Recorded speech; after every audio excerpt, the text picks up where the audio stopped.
Here's the story of a bunch of podcasts who were bringing Cubby content to the world. All of them did their own show. Unconnected, obsessive baseball nerds.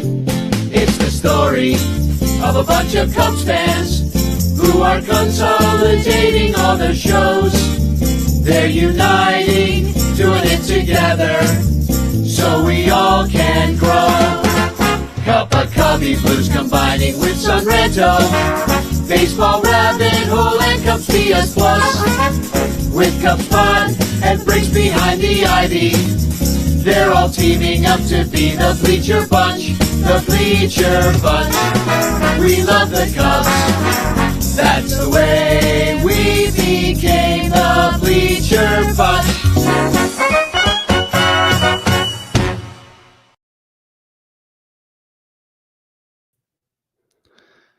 Hello, welcome to the Bleacher Bunch on the Fans First Sports Network. This show is brought to you by all of our Patreon supporters who support us at patreon.com/bleacherbunch, especially Blake Beard and Rogue Wave Creative.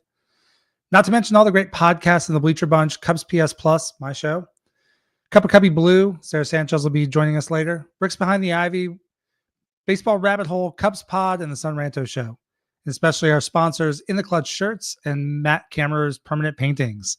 Thank you all. This is Mike Waller. I'm your host for tonight. This is my first ever live hosting experience. I've never gone live with my show, and I've only been a guest on this show. So it's going to be an experience. Take it easy on me. Wait, I know this audience. You won't, and that's all good.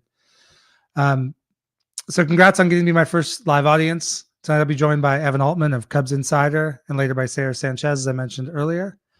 Don't forget to drop hashtag chance in the chat to win a Frank Chance postcard with a message of love and doom sent to your home by Danny. Danny will be back in a couple weeks. We'll have more fill-ins next week. And this is what we get. A variety of hosts, variety of ideas on this show. And let's get started. Let's bring in Evan. Evan, how are you doing? Oh, I'm good. Cactus League action is underway, right? So That's right. So it's good. It's a good day. It was sunny today, despite being all snowy and icy and all that. So it's I would much rather have been able to feel in a baseball mood, but it was cool. It was good to see all the highlights and everybody kind of being united in positivity for the first time in at least since the season ended. Yes, and the Cubs are 1-0, so that means they're going to lose 105 games, I guess. I don't know. Hey, they beat the Dodgers though, so automatic World Series favorites. Steve Scher says, "What's up, everyone? Spring training is here, and I'm so excited. I woke up this morning in Charlotte, which is usually pretty darn nice this time of year, and we have had snow the last 2 days. So that is not what I was going for. So I definitely needed some baseball today, and I was happy to see it." So, Evan, did you get a chance to watch much today? Mostly just the highlights, just the timing of it and everything else. I had, unfortunately, the work thing got in the way, and then stupid work stuff, and then ferrying my kid around to his own baseball stuff. So I was just kind of following online at a distance, but it was cool. It was I sometimes I find that that's best with games like this. They don't matter, right? But it's like let me just take in the highlights, because sometimes you find yourself, or at least I do, that I'll tune it out anyway after like 2 or 3 innings, because if I get to the point where I stop noticing, like understanding who these guys are or recognizing who they are, we know we've got a problem, right? Like if it's a dude who probably won't be with the organization in a week or two, I'm like, So doing the highlights is great, because then I don't burn out on it, I think. So that's nice. Yeah, one of my favorites is I think the Gamecast actually gave up. I had the game on TV in my office, but I had a bunch of meetings, so it was on mute, and I was just kind of catching what I could. And towards the end of the game, I was done with my meetings, and Ivan Breathrower came in and pinch hit for Moises Ballesteros and hit an absolute rocket. And the TV didn't have his name up, and even the MLB Gamecast didn't have the name up until after the post-game box score. It's like, who hit this home run? Eventually, I figured it out. But yeah. Ironically, it's a funny story about that, because David Bodie played for the Dodgers today against the Cubs, and this is several years ago when he was coming up. Like I had heard of his name before, but when you're there in the stands, we're out there. It was myself and John Furlies from Cubs Insider, and then Brendan Miller, who was with CI at the time, who's now part of Chuggo. right? But so we're sitting there watching, and some dude hits a tank, and his name's not even up on the scoreboard, right? We're at Sloan Park, no name, and of course his jersey is number, like number 83 or something, and there's no name on his jersey. We don't know, and they finally announced. We're like, oh, David Bodie, I've heard of that guy. But it was like, even in his own ballpark, no, people are looking around like, who's David Bodie? And like, again, his name, he wasn't announced. It's not up on the scoreboard. It's like, so those are, it's frustrating when you're trying to follow the game, especially from a distance, but that's one of those little quirky things about, especially early spring, either very early or very late spring training. Yes. I kind of dig, because we're all sort of, doesn't matter if you're an expert or if you're just there to kind of enjoy the day. We're all kind of on the same page when it comes to some of these dudes who are fringy. So it does kind of unite everybody a little bit. Yeah, coming into this game, I was excited when I saw the starting lineup. There, guys, I just don't care. I mean, not that I don't care, but I don't care for spring training. Like Michael Busch got some at bats. That's cool. He had a decent day. But I wanted to see Kevin Alcantara. I wanted to see Moises Ballesteros, James Triantos. I wanted to see what Gage Workman looked like. And I had heard Gage Workman was tall, but he's a big dude.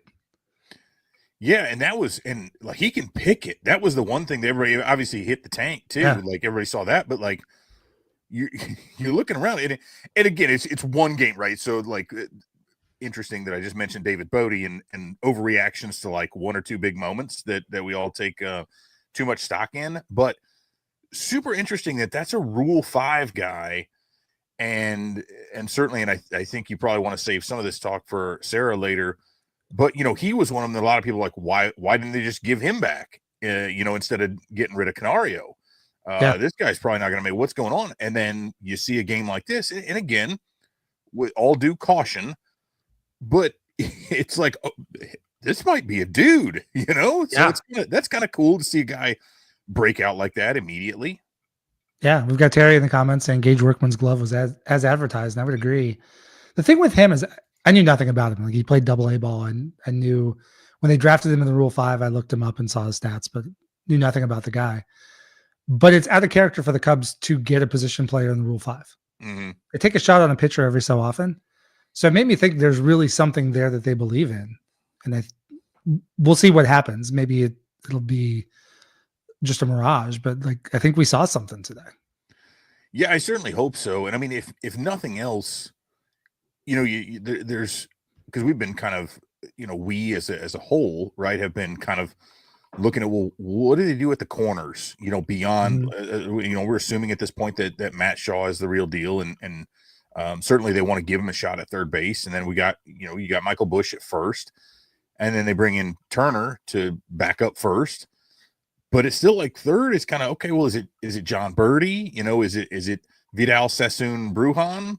Is it Gage Workman? Like, who's gonna step up out of this group of dude? Like, and I would love for it to be. I mean, Birdie is perfectly fine, although it's like he feels of a piece to me with Turner, where it's like, I don't know that I need two like late 30s, early 40s veteran kind of now journeyman, but I would love to see somebody like Workman. So for one reason or another, either he can be a dude for them, or like, maybe they end up with some kind of a diamond in the rough that they could flip for something way more valuable than what they thought was just going to be kind of a Rule 5 pick. So, hey, more power to them. Stories like that are exciting regardless. And again, I go back to this all the time. Like, that's the cool thing about spring. It's like, inevitably somebody steps out of the shadows that you never even heard of, never knew anything about, and they make a name for themselves. And so, good on him for being able to do that right away. Yeah, and no pressure. It's only the first game, trying to earn your spot and playing the Dodgers. And it was actually, for all the pitching we saw, it was Yamamoto to start the game. So, I mean, legitimate. Didn't go long. It looked like 25, 27 pitches was his limit, but it was a start. Yeah, and that was what was kind of cool. And I'm interested in the dynamic of that, right? Because rarely would you see somebody of that caliber going immediately, right? Like the Cubs are going with Cody Poteet and a bunch of dudes, but having such an early start, even though, to our understanding, at least as of this point, the Cubs are pretty much going to do like a piggyback style, throwing a bunch of dudes at the Dodgers when they play in Tokyo, but having that very, very early start necessitates getting your guys going. So I don't know that they can spend. I know they can't. They can't just go a week or two of leaving their main starters back to just work live bullpens and sim games. I wouldn't think. I mean, I think we're probably going to see from both of these teams more of those everyday guys getting going earlier, which is kind of an interesting little wrinkle to this spring that I guess we'll find out if that's the case, but very cool to see the Dodgers rolling with that. I was kind of surprised, but again, short outing, but still, like, this is a premier pitcher on their team. So, cool. Like, that makes the game feel more real. Well, and Bobby Miller pitched too. I don't know if you caught the highlight of, he took one off the head from Bush, which was scary. It looked like he was probably okay. He was able to walk off under his own power, but you could see there was a big red lump already starting up. Oof. He's not going to feel great tomorrow, but no. that was interesting to watch. I saw that one live, and in a regular season game, you play that play out. But once it hit off his head, basically Bush didn't run to first, Bruhan didn't go anywhere at second base. You're just making sure he's okay. Definitely spring training. Some things are definitely more important than a spring training game for sure. For sure. Well, let's we'll get more into the game. Let's talk about Justin Turner, and we'll get more into the corresponding move here in a bit when Sarah joins us, I think. But so the Cubs got Justin Turner. That was rumored to be a follow-up if the Cubs did not get Bregman, and the Cubs did not. They got him on a $6 million contract for 1 year. There's an option for 2025, and it's a mutual option. So, of course, it's not going to happen. It's either an option for $10 million or a $2 million buyout. Or no, it's an option for 2026. What am I missing here? Oh, does Turner have an opt-out? No, it's just got that mutual option. Oh, duh. Yeah, okay. Which is really just, and I love how they do that too, because there's no way in hell Cubs are exercising their half of that, right? To a $10 million option. So I love how they put that, and again, I know it's a way, my mic is a little furry.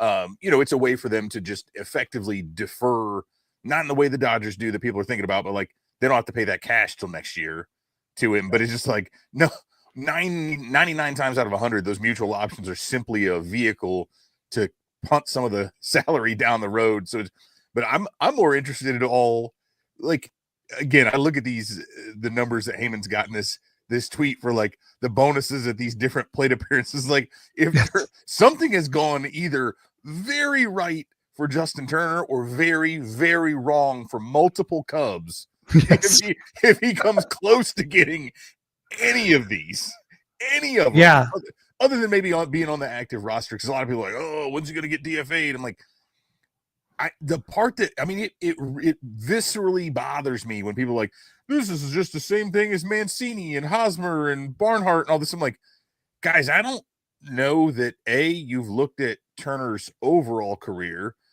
or B, if you just saw that he's 40 and decided that he's bad, because the dude can still hit.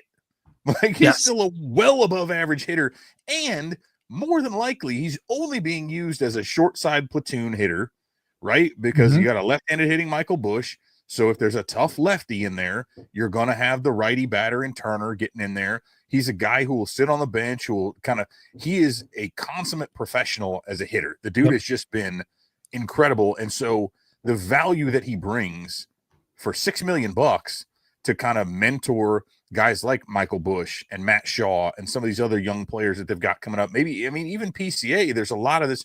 He's got championship pedigree. He's been around forever. I see no reason. Again, those other guys were expected to be around and actually play a lot, right? Like, they were using Trey Mancini more than they should have, but still a lot, right? And so that's not the deal here. If this guy's getting more than 200 plate appearances, I think something's probably gone wrong. But like at that, like for what he is supposed to be, I think it's a tremendous deal, to be honest, and I think he could really help. Yeah, and I think if there's an outfield injury and say it has to go back to the outfield, I think I'm okay plugging Turner into DH. A good chunk of the time. The dude can still hit. Why not? Yeah, he's like, I think a lot of people might be surprised because obviously he's been around forever now, right? But like, he's certainly not to the same level as Kyle Tucker, but I will compare the two in that Tucker has been vastly underrated simply because he's played with so many other big names, like guys in Mm-hmm. Houston who, even though he's outproduced almost all of them over the last few years, he was like the 5th biggest name. I mean, there's guys who aren't even with the Astros anymore who I still think of, like, I still think of George Springer and Carlos Correa as part of that Astros team before I even think of Kyle Tucker.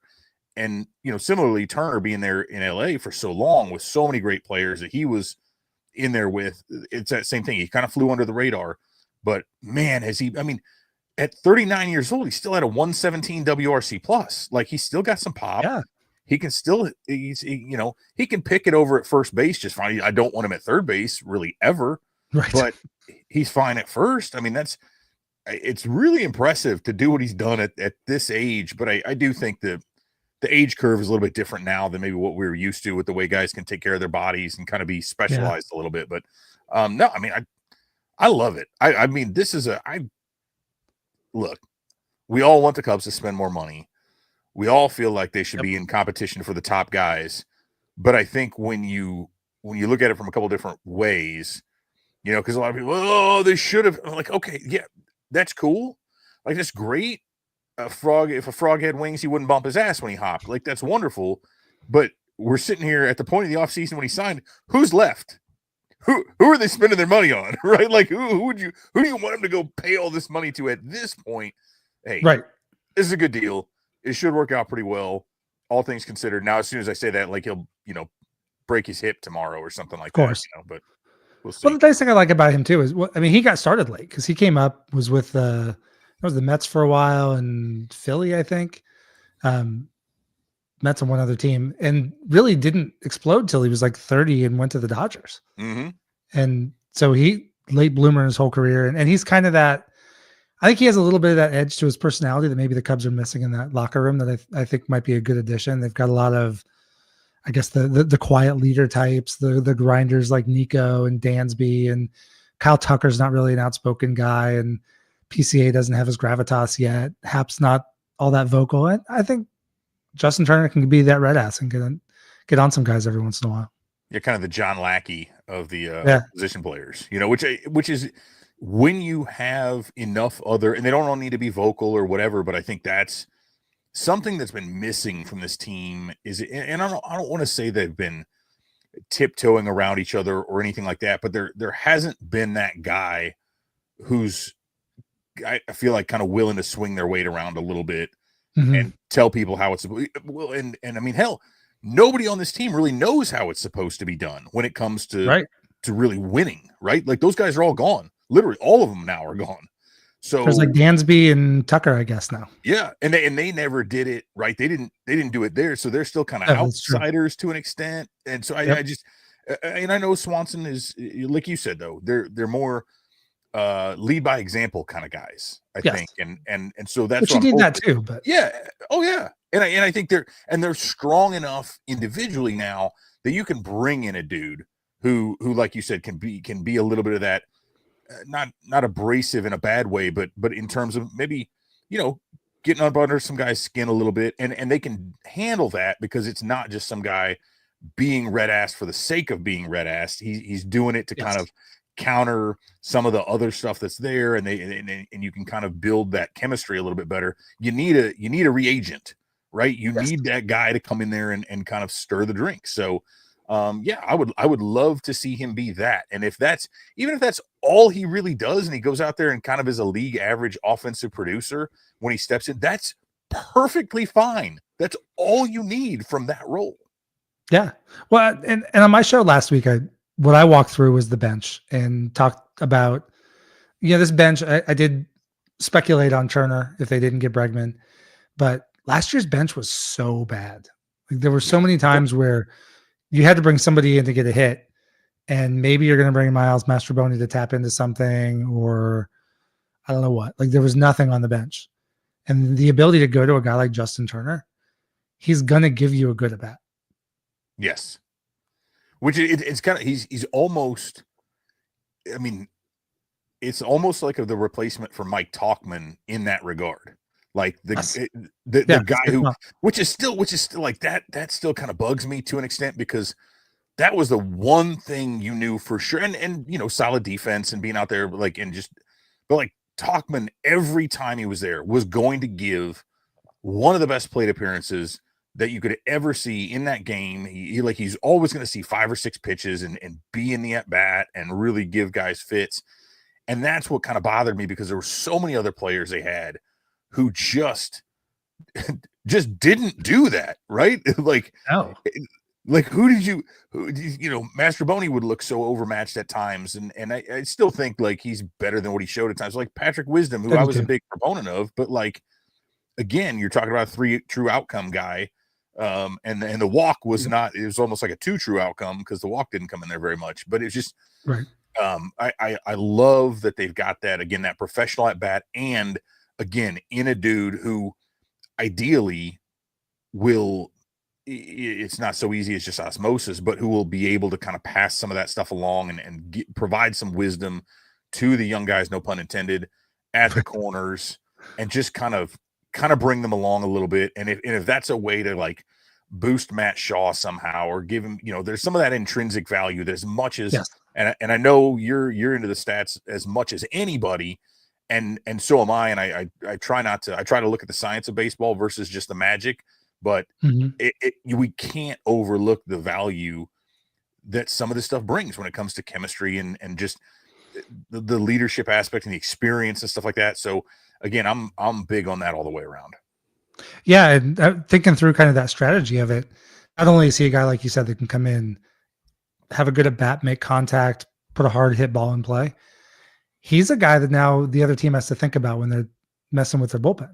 Like last year, if you wanted to bring somebody in, oh, okay, they're going to bring out Patrick Wisdom, the wind's blowing in, we're good. Now you have to really think, okay, I'm going to bring in a lefty, and then they're going to have to face Justin Turner probably. And it's just one more thing for the opposition to think about that I don't think the last 2 Cup teams have really had. Yeah, and that's where I do like what they've done.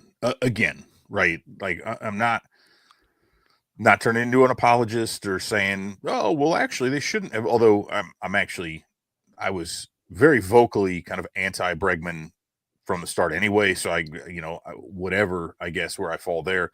But I do like, when I look at the way this roster is set up, whether we look at the bullpen, whether again the bullpen and the bench were 2 areas last year where it's like I don't even want to think about how many games got lost there. Right.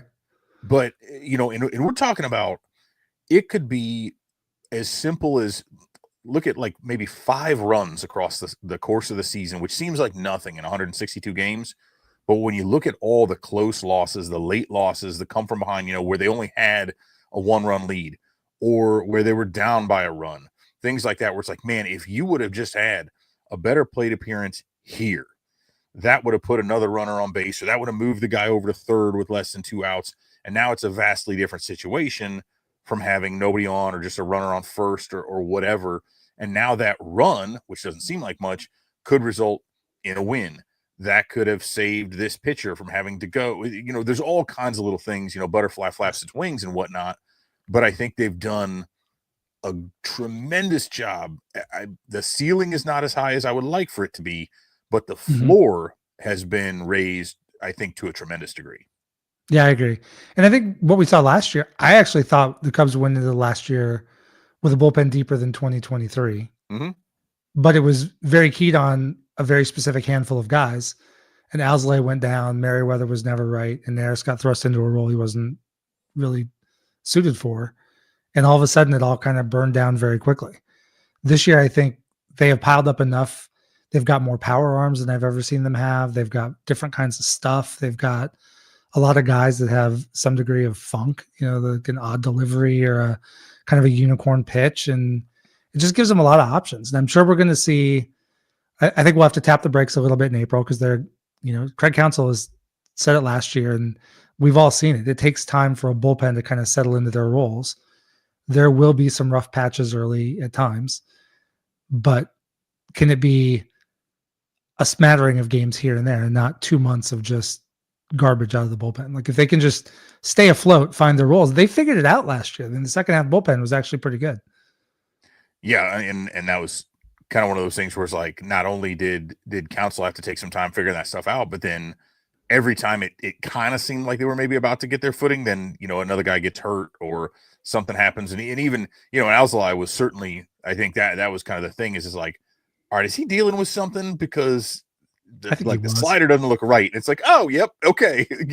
That's kind of going through it like, I don't want to tell anybody anything, because if I tell them, then I'm getting pulled. It's like, well, maybe you should have said something a month before, because I'm guessing an elbow was barking at you before you actually admitted it. But that just like you said, it put him in this kind of a spiral, and then it got to and that gets in your head, right? You think about like, oh man, we better have a 5-run lead, or else.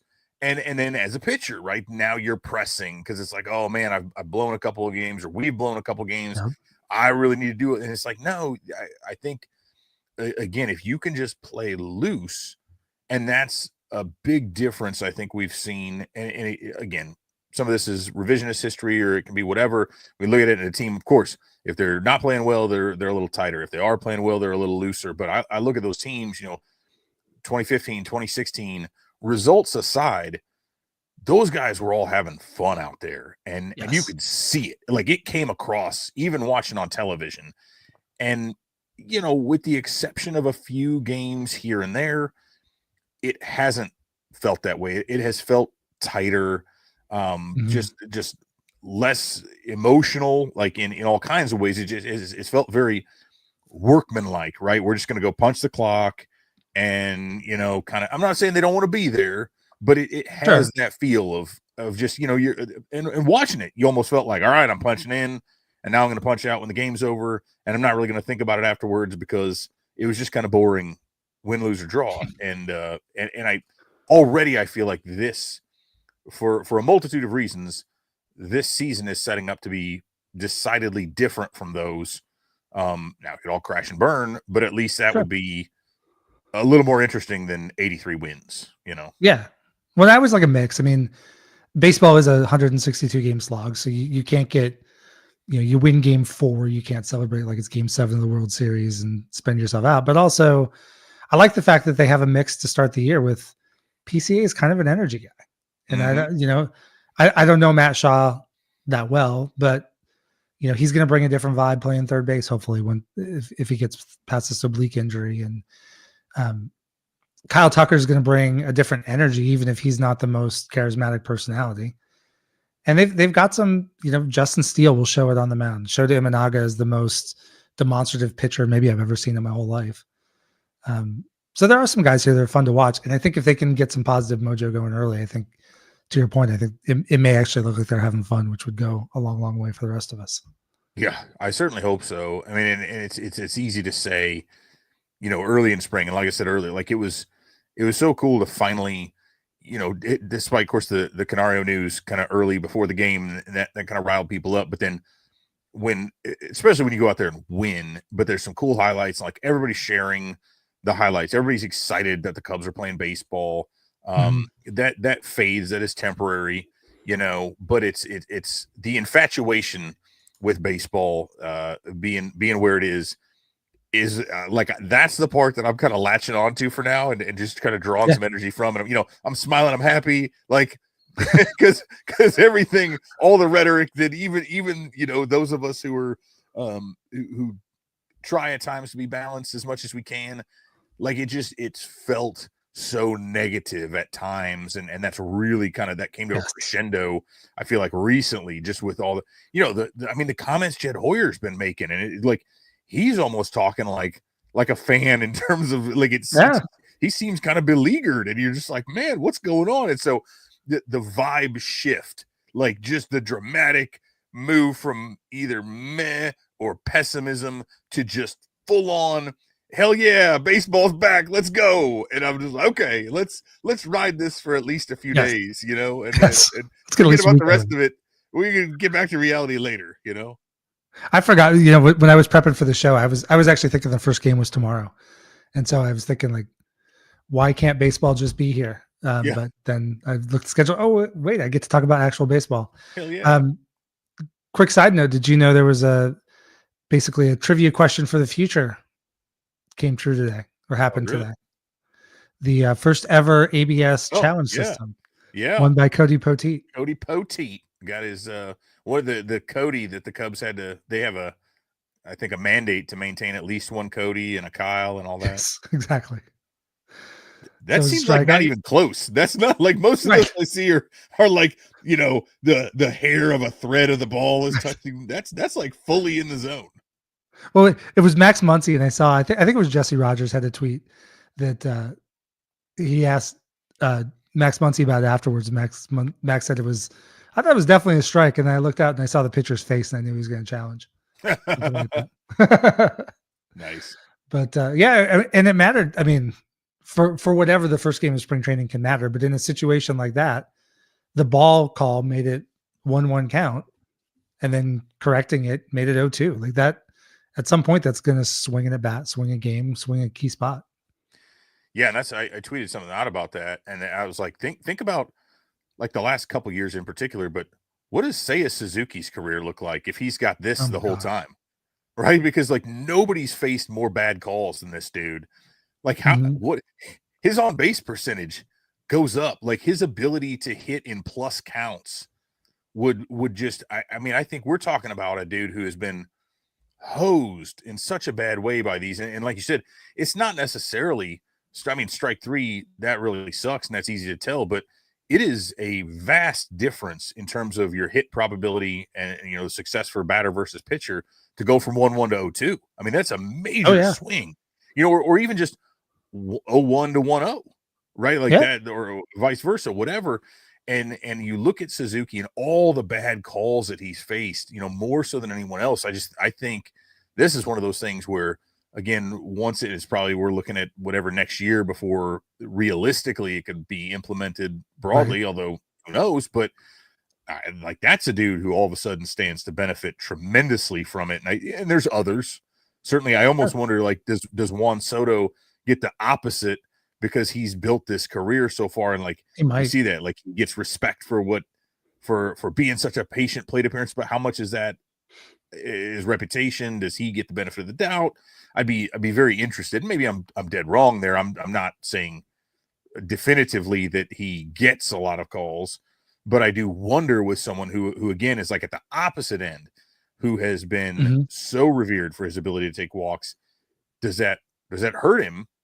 And how can guys adjust to that? So very, very interesting dynamic to me. Well, the thing with Seiya too, you look at last year, he put up a 138 WRC plus with all the times that we saw him get screwed. Yeah. I mean, and you're right. It's not just, there are a bunch of bad third strike calls, but I complained throughout the year about a number of, now it's not 1-1, it's 0-2. Yeah. And we're, you know, and that does swing in a bat, gives the pitcher a big advantage, and it's going to be interesting to see how this works out. I'm kind of excited for this one. I know it's been a controversial topic on this show and among some of the co-hosts, but I think it's going to be good. It was fun to see it debut today, and we'll see how it goes from here. But hopefully they can get it next year. I would like to see it. Hell yeah. Let's go through. I'm going to bring up the box score from today's game. We can take a look at some numbers.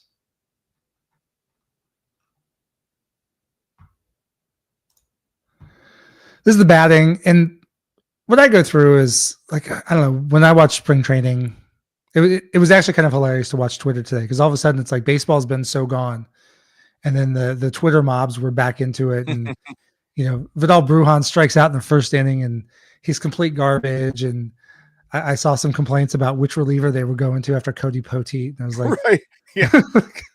Folks, there's gonna be like 9 or 10 of these guys going, let's calm down, you know. But no, it's interesting to see, like, there's some young guys who are not going to make, probably not going to make this opening day roster, like Kevin Alcantara. You know, he goes 2 for 3, looked really, really good, had good plate appearances. Ben Cowell's got a hit. We saw Ivan Breathrower hit that massive bomb late. But we also saw, like, I was tuned in to Gage Workman. I wanted to see what he would do. Triantos had a hit. And like we talked about earlier, Workman looked like a dude today. We'll see if he looks like a dude the rest of spring training. But it was good to see some of these names. Most of them I'm not as keyed in on Nicky Lopez or Vidal Brujan. But it's also fun to see some of these names that have come up in just the last couple drafts. Jonathan Long, has not been a Cub for it's been a year and a half, right? It was 2 drafts ago. Pablo Aliendo, we keep hearing about. Good to see him pop up. And I don't know, we don't need to talk much about Reese McGuire. I don't think that would go in the wrong direction. But Chase Strumpf, we've been hearing about him for years, and he's still bouncing around the system. Christian Franklin. So it's fun to see these guys, and I don't know, you can't take too much from game one, but these guys were stepping up with, I'm sure they were carrying some weight on their shoulder. Like I was listening to the Compound this week with Ian Happ, and he was just they were talking about the live BP sessions that we see are like the first things that come out on Twitter. And he was talking about how sometimes the vet, he goes in and he just wants to see pitches. So he might go up there and take. Mm-hmm. But then Dakota was talking about, when I get Rizzo in the box, I'm going at him because that's my shot. Yeah. And so some of these guys, I'm sure Gage Workman came in today feeling pretty amped up, maybe a little bit of pressure. Like, hey, I want to go make an impression, and good for him for doing it. Yeah. Cause I think, and in terms of the overall organization, in terms of the season itself, the game is meaningless, but for those individual players, we're sitting there again. I talked about David Bodie years and years ago, these dudes who are wearing wide receiver numbers on their backs with no names, who are, non-roster invitees, who are really otherwise would not be appearing in major league games, but are getting to because of the fact that just it's wide open and none of the main guys are playing. Like that's their chance for them. Like that might only be I look at it and I look at a guy like Max Bain, right? Who's out of, he retired officially from professional baseball fairly recently. One of the greatest dudes. And I, have gotten to know him over the years, but it happened to be a couple years ago when I was out there at spring training and he got into a major league game.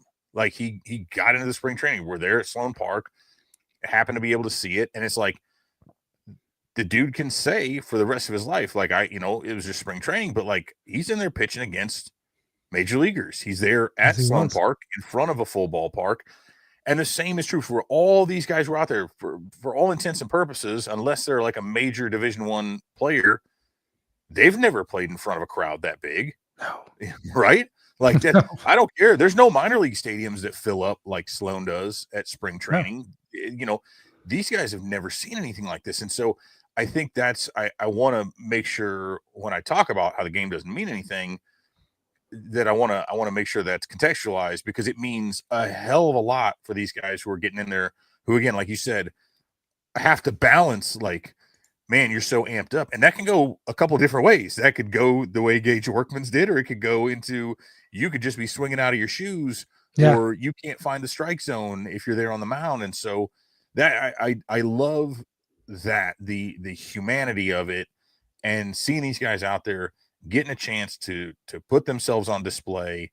And it might mean nothing. The organization might already be sold one way or the other on them, but good for them for getting the chance to go out there and play and prove themselves.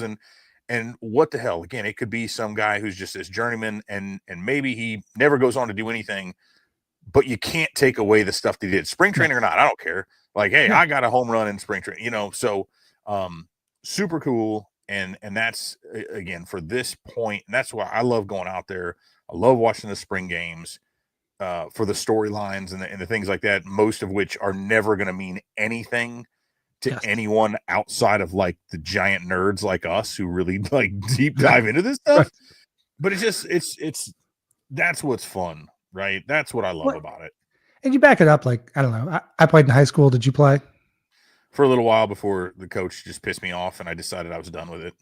That sounds exactly like high school baseball. Yeah. And I know you got one in right now. My oldest played through. My youngest was at 8th grade baseball tryouts today. So like, I've seen the game at a bunch of levels, certainly not those, but like, I know the dreams. Like, I always wanted to be that guy and did not have the talent for it at all. And so especially this time of year, once we get in the season and we're pissed off about losing the 4th game in a row and somebody blew a save, we'll all get into this guy sucks and all that. But like everybody who showed up today and got in the lineup at some point is an amazing baseball player. Yeah. Who's chasing a dream. And so it's this time of year, I try to remind myself that like these are those guys that, you know, some of those guys are just a year or two out of high school or college ball, and or are the age of that if they came from the Dominican or some of those other countries, and it's, you know, this is everything to them. Yeah, I mean this is what they've spent, not all of them their whole lives. I mean, some guys, you know, are talented enough that you know, maybe they were multi-sport athletes and they just kind of committed. You know, I think about a Brennan Davis, right, who could have gone on to play college basketball and you know, got enough bonus money that he could chase his dream there for a while. And but yeah, you see these guys and like that's, I mean, putting on the big league uniform and playing in a big league game at the age of 18, 19, 20, some of these guys, right? Some a little bit older, and some of them maybe dudes who have bounced around forever. And this is their last shot, maybe to make it and to prove something and to try to get on this roster, or at least to try to catch on with the minor league affiliate, be in AAA and be a step away. So there's so many of those angles. And when you actually get a chance to talk to those guys and go back, I mean, and I say this all the time to people, but like, if you ever get a chance to go out there, you absolutely must go to the backfields and spend time there. You're going to have times. There's sometimes when it's like, if the weather's kind of crappy and maybe nothing's going on, but you could have like 4 affiliate level games going on the 4 fields at any point. You're seeing BP and live practice going on all those fields. And it's such a different feel, because there's like 30 people walking around, some kids getting autographs and whatever. And you don't even recognize who most of the dudes are unless you maybe get to see the name on the back of their jersey, and then you can kind of identify them. But like that, to me, that's such a more pure distillation of the game. Because it is, like you said, it feels more like high school. It feels like rec ball, even though they're all professionals. There's hardly anybody watching, you know, and they're still going through everything, and they're giving each other crap and having fun and just talking and jumping in, doing BP, playing a game against another, you know, the A's might be there or something in town with their single A, double A, triple A prospects in there. And it's just, that's the part. Like, obviously, hey, go to Sloan Park, see the actual game. But I can't tell you how many times, like, I've gotten there in the morning, I'll hang around for like an hour or two at the backfields, then I'll walk around, I'll go, you know, tailgate for a little while, I'll go into the game. Okay, well, now we're in the 3rd or 4th inning and most of the starters gone. Guess what? I'm walking back to the backfields and I'm going to watch some baseball back there. That and to see, to literally see players chasing their dreams and living their dreams. Like, that's the part. Kyle Tucker has achieved his dream. Ian Happ's achieved his dream. Like, these are guys with Gold Gloves and World Series titles and All-Star games and whatever. Like, they're set. They've made tens of millions of dollars. Tucker's going to be in line for hundreds of millions.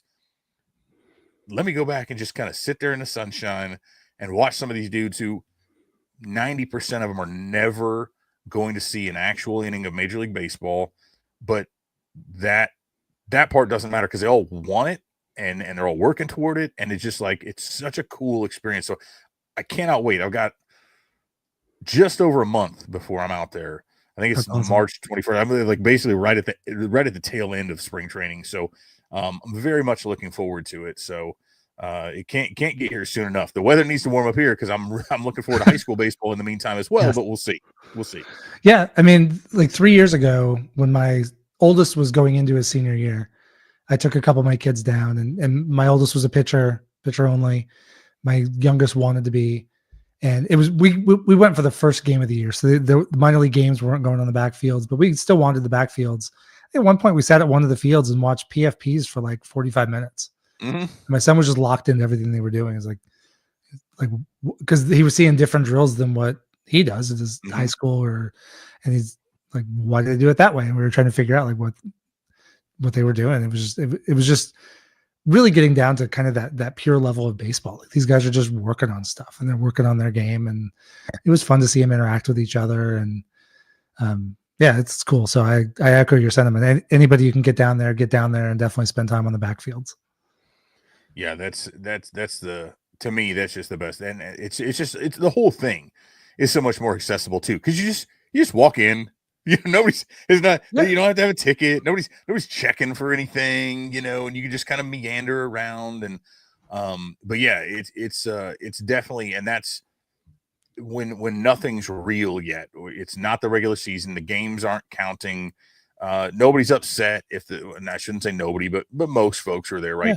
They're not upset with the outcome or who did what. You get really excited about things, and people still there's all kinds of fun stuff, but it's just like being there is all that really matters, and that's kind of a nice little reminder, especially for those of us who do follow them closely, cover them closely, to where sometimes people's attitudes and demeanor just hang on in the balance of this one game at a time, and it's like just you can just kind of go out there and get lost in time a little bit, and that's just what I appreciate about it. And again, catching up with people, right? Seeing a lot of friends out there, and I know I don't know if Steve's still watching, but I always see him out there, and Rich, and sometimes Crawley and the Club 400 guys, and there's just it's a tremendous amount of fun. So we got Dominic's going to be out there the 22nd to the 29th. Nice. With Crawley. And go back, there was a comment I wanted to get to earlier, kind of spinning off what we were talking about a few minutes ago. But like these guys, Terry has a comment, even if you don't make the club, you're within spring training because of the numbers. Scouts are always watching. If you good games can get you a shot somewhere. Who knows? Maybe the Cubs saw something from Gage Workman last year in spring training. Yeah. Like any impression you make is a good one. And there are good players that are cut every single season, and we're going to get into it in a few minutes with Canario. I think he could be one of those guys too. But go out there and give your best and take a shot, and maybe you'll get yourself your next job, even if the team you're with doesn't work out. Yeah, and sometimes it's a matter of perspective, right? Like there's all kinds of things. So we're as the game evolves and we see different things, but I look at I was talking to a scout recently to where, and we were talking about the idea of, I've been real big on motor preferences and how different players move. And sometimes you get like an organizational bias toward one kind of thing. I mean, it could be, we talk about the Yankees with the sweeper, and we talk about different things like where an organization will kind of fall in love with a certain type of player, maybe a type of pitch, maybe it's the swing that they all want. And it's like, you get into trouble when you think that way, because you start either eliminating a lot of people from possibility because you're like, well, I don't like the way he moves. It's not the way we like it. So that goes out. Or you could try to then take somebody's square peg and beat the crap out of it into the round hole that you've got. And that's not going to work either. So I know like the Rangers like a more terrestrial drop and drive type of pitcher. And so there may be guys that they're overlooking who are maybe the tall and fall type aerial movers. And they're not looking at that. Yeah. And I say that to, because it could be a Gage Workman. It could be, who knows who. It could be a Max Muncy who was a late bloomer, a Justin Turner who was a late bloomer. Maybe they just were with the wrong organization who didn't see in them what they were and kept trying to force them to be something different. And then you get to LA, or, those two are kind of that, who are just like, yeah, dude, do you. And it's like, boop. So that could very well happen. Somebody's, maybe the Cubs hate something about the way Alexander Canario does stuff, because there's a dude in our Facebook comments who was like, he didn't really impress me on his call up. I'm like, what are you talking about? His numbers were tremendous. Yes, he just had such a little. Well, then why did he only get this? I'm like, well, now we're moving. Because he hit a grand slam. Once you hit a grand slam, you don't get to play anymore. You're done. Nelson Velasquez gone. But it's things like that where it's like another organization might be like just salivate. How many guys have the Rays plucked from other organizations and turned them into aces or very effective pitchers, because they saw something, or they saw what other organization, because the Rays can be a little less safe, I should say. The Cubs have been very, very, very safe. And that, I think, works to their detriment when it comes to pitching development in particular, which I think will change under Tyler Zombro. We'll see. But, that stuff is just, I should probably shut up, but it's never-ending intrigue to me in how different organizations view players, and then how that may manifest itself in that player's success or lack thereof, which then could change. How many guys have we seen leave the Cubs, pitchers, in the past, and do tremendous stuff afterwards because the shackles kind of got taken off, so we'll see.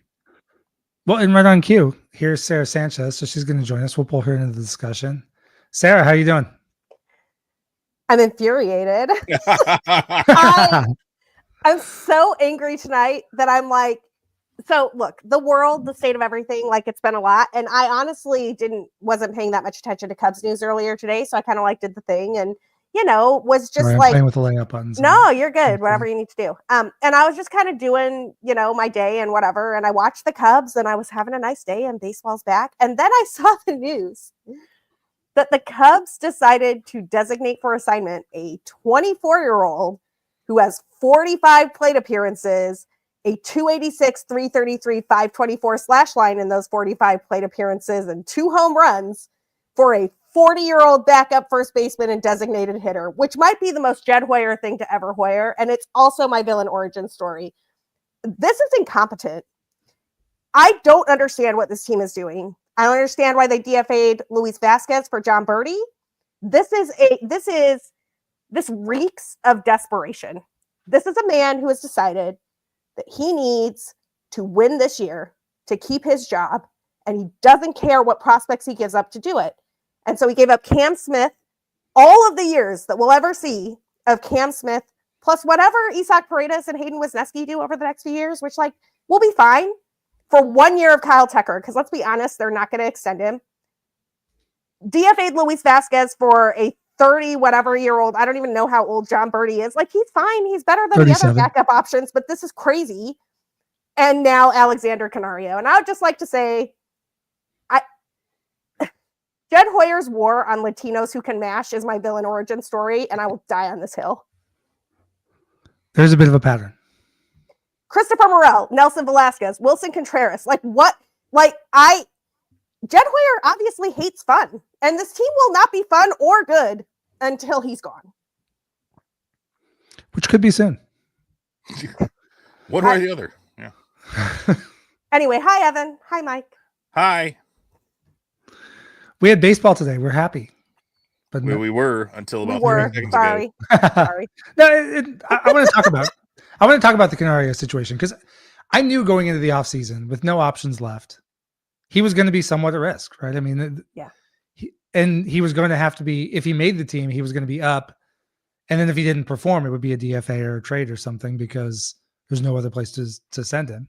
He's definitely at 24 with the power he's shown. He's not going to clear waivers and be reassigned to Iowa. Somebody's going to grab him. But I did not expect to see him today. Vidal Brujan is not going to make this team unless 12 guys get hurt. What are we doing? That's the part that bothers me, because people are like, well, he's got options. No, he doesn't. No. He doesn't have options either. And he's never, unlike Canario, who has been given almost zero opportunity and yet has 45 plate appearances? 45. Brujan's got several hundred. He's got 500 or 600 total plate appearances. Brujan over 4 has seasons. 1,500 plate appearances. And he's not majors. He's got that many in the majors. I'm going to look it up again. I'm doing it off memory, but I thought it was relatively one full-ish season. Hold on. Either way, if it's that many, either way, it's not been good. The glove hasn't been very good. Sorry, 550. I'm thinking 550. I'm thinking of somebody else. You are correct, but still, this is crazy. I'm sorry. I'm really mad right now, so I don't want to spread misinformation. 550 versus 45. But that's a sample size. That's a real sample size. That's a full season's worth of data, and it's not good. And that's where I'm and they're like, well, but he could play the outfield and the infield. I'm like, great, but do you need a guy? And this is where I come down to it. I'm like, yes, and I get it, right? They're trying Canario at first or whatever, and Brujan technically is more flexible, but I'm like, what does that flexibility matter if the production that you provide doesn't do anything? Canario can change a game with his bat. I'd rather have that, who, if he's going to play, can have an impact, versus Brujan, who I'm like, he used to be a top 60 prospect or whatever, but that was many, many years ago. What's he bring? What's he bring to the table? And even setting Canario aside, if you're looking at Brujan, why would you keep Brujan over Gage Workman or Ben Cowles or any of these, even Luis Vasquez before they cut him? Any of these guys? I was more interested in Vasquez than I am in Brujan. I'm just going to do some quick stats here just because I have to get it off my chest. And sorry, I don't know where I got 1,500 from. There's somebody out there who's like Vidal Brujan who has 1,500 plate appearances. And it's also annoying for me, but that's fine. Vidal Brujan has 550 plate appearances, He has slashed 189, 261, 270 with a WRC plus of 50 over those plate appearances. And the tool So he's not even Miles Mastrobuoni, is what you're telling and me. the tool that everyone was so interested in with Vidal Brujan was his speed. He has 14 stolen bases in his major league career. He is worse than Nick Madrigal, worse than Miles Mastrobuoni. I don't care how good the glove. Luis Vasquez was a better defender. Yep. Alexander Canario is a better hitter. Matt Mervis is a better hitter. I'd rather see 500 more plate appearances for Matt Mervis than all of this. Like, if they had kept Matt Mervis in their system, not done the Vidal Brujan, whatever, not done the Justin Turner thing, and kept Alexander Canario, I would be happier. Yeah. What the other weird thing to me, like, again, not only does Brujan not have options, so I'm like, you're gonna end up parting with this guy sooner than later anyway, but also, like, you did it to bring in another infielder. Why are you DFAing an outfielder to make room for an infielder when you do already have John Birdie on a guaranteed contract? When you got rid of Vasquez, when you've got Workman in there, like, why create more of a positional glut by getting rid of a guy who's more valuable and who, now that you DFA'd, even though, yes, he's got more trade value than the other guys we've been mentioning, but like, now you've put yourself, you've removed all possible leverage. And like, I've been thinking they were going to trade Canario for years. Like, literally, that was like, they're going to move this guy. And they never did. And then he got hurt and whatever. And it would have made sense. But it's like, he's going to get moved that offseason. He hit 37 bombs in the minors or at AA. Like, how many did he hit for the season? You know, like, that's when he and Mervis both busted out. Like, if you were going to trade him then. You would have gotten some real value for him. Instead, as the Cubs love to do, let's ride this dude and then show the world that we don't believe in him. And then we're going to DFA him and trade him for jack shit. I need to bounce in off this, because that is part of the problem. It is not just that the Cubs don't develop the talent that they have. And it's not just that they have these weird, like, roster spot backlogs where they can't get the talent they have to the majors. And it's not just that they don't have elite prospects. They have, like, second tier prospects who can't really run a roster, so they have to supplement it from outside. Like, it's not just all of that. It is also that whatever this team is talking about, whatever the members of the front office of this team are talking about at the bar after the game with their friends and colleagues, is underselling all of their talent. This front office does not value their players in a way that can turn into a realistic or good deal later, which is why they got nothing for Wilson Contreras. They got, like, they are unbelievably bad at talking up their own guys. It's why they had to do the Vidal Brujan, Matt Mervis thing. When Matt Mervis had enough prospect cachet and, like, interest years ago where they could have traded him for real prospects or real people who might have helped this team.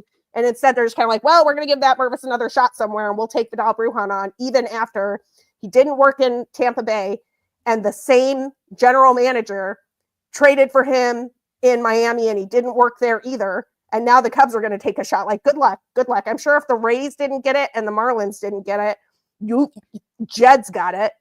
Like, this is the most ridiculous and awful developmental system that I've ever seen. The only reason that you would do a deal like this is because your job is on the line to win in 2025, period, the end.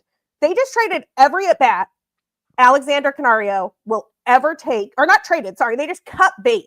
They just let go for nothing.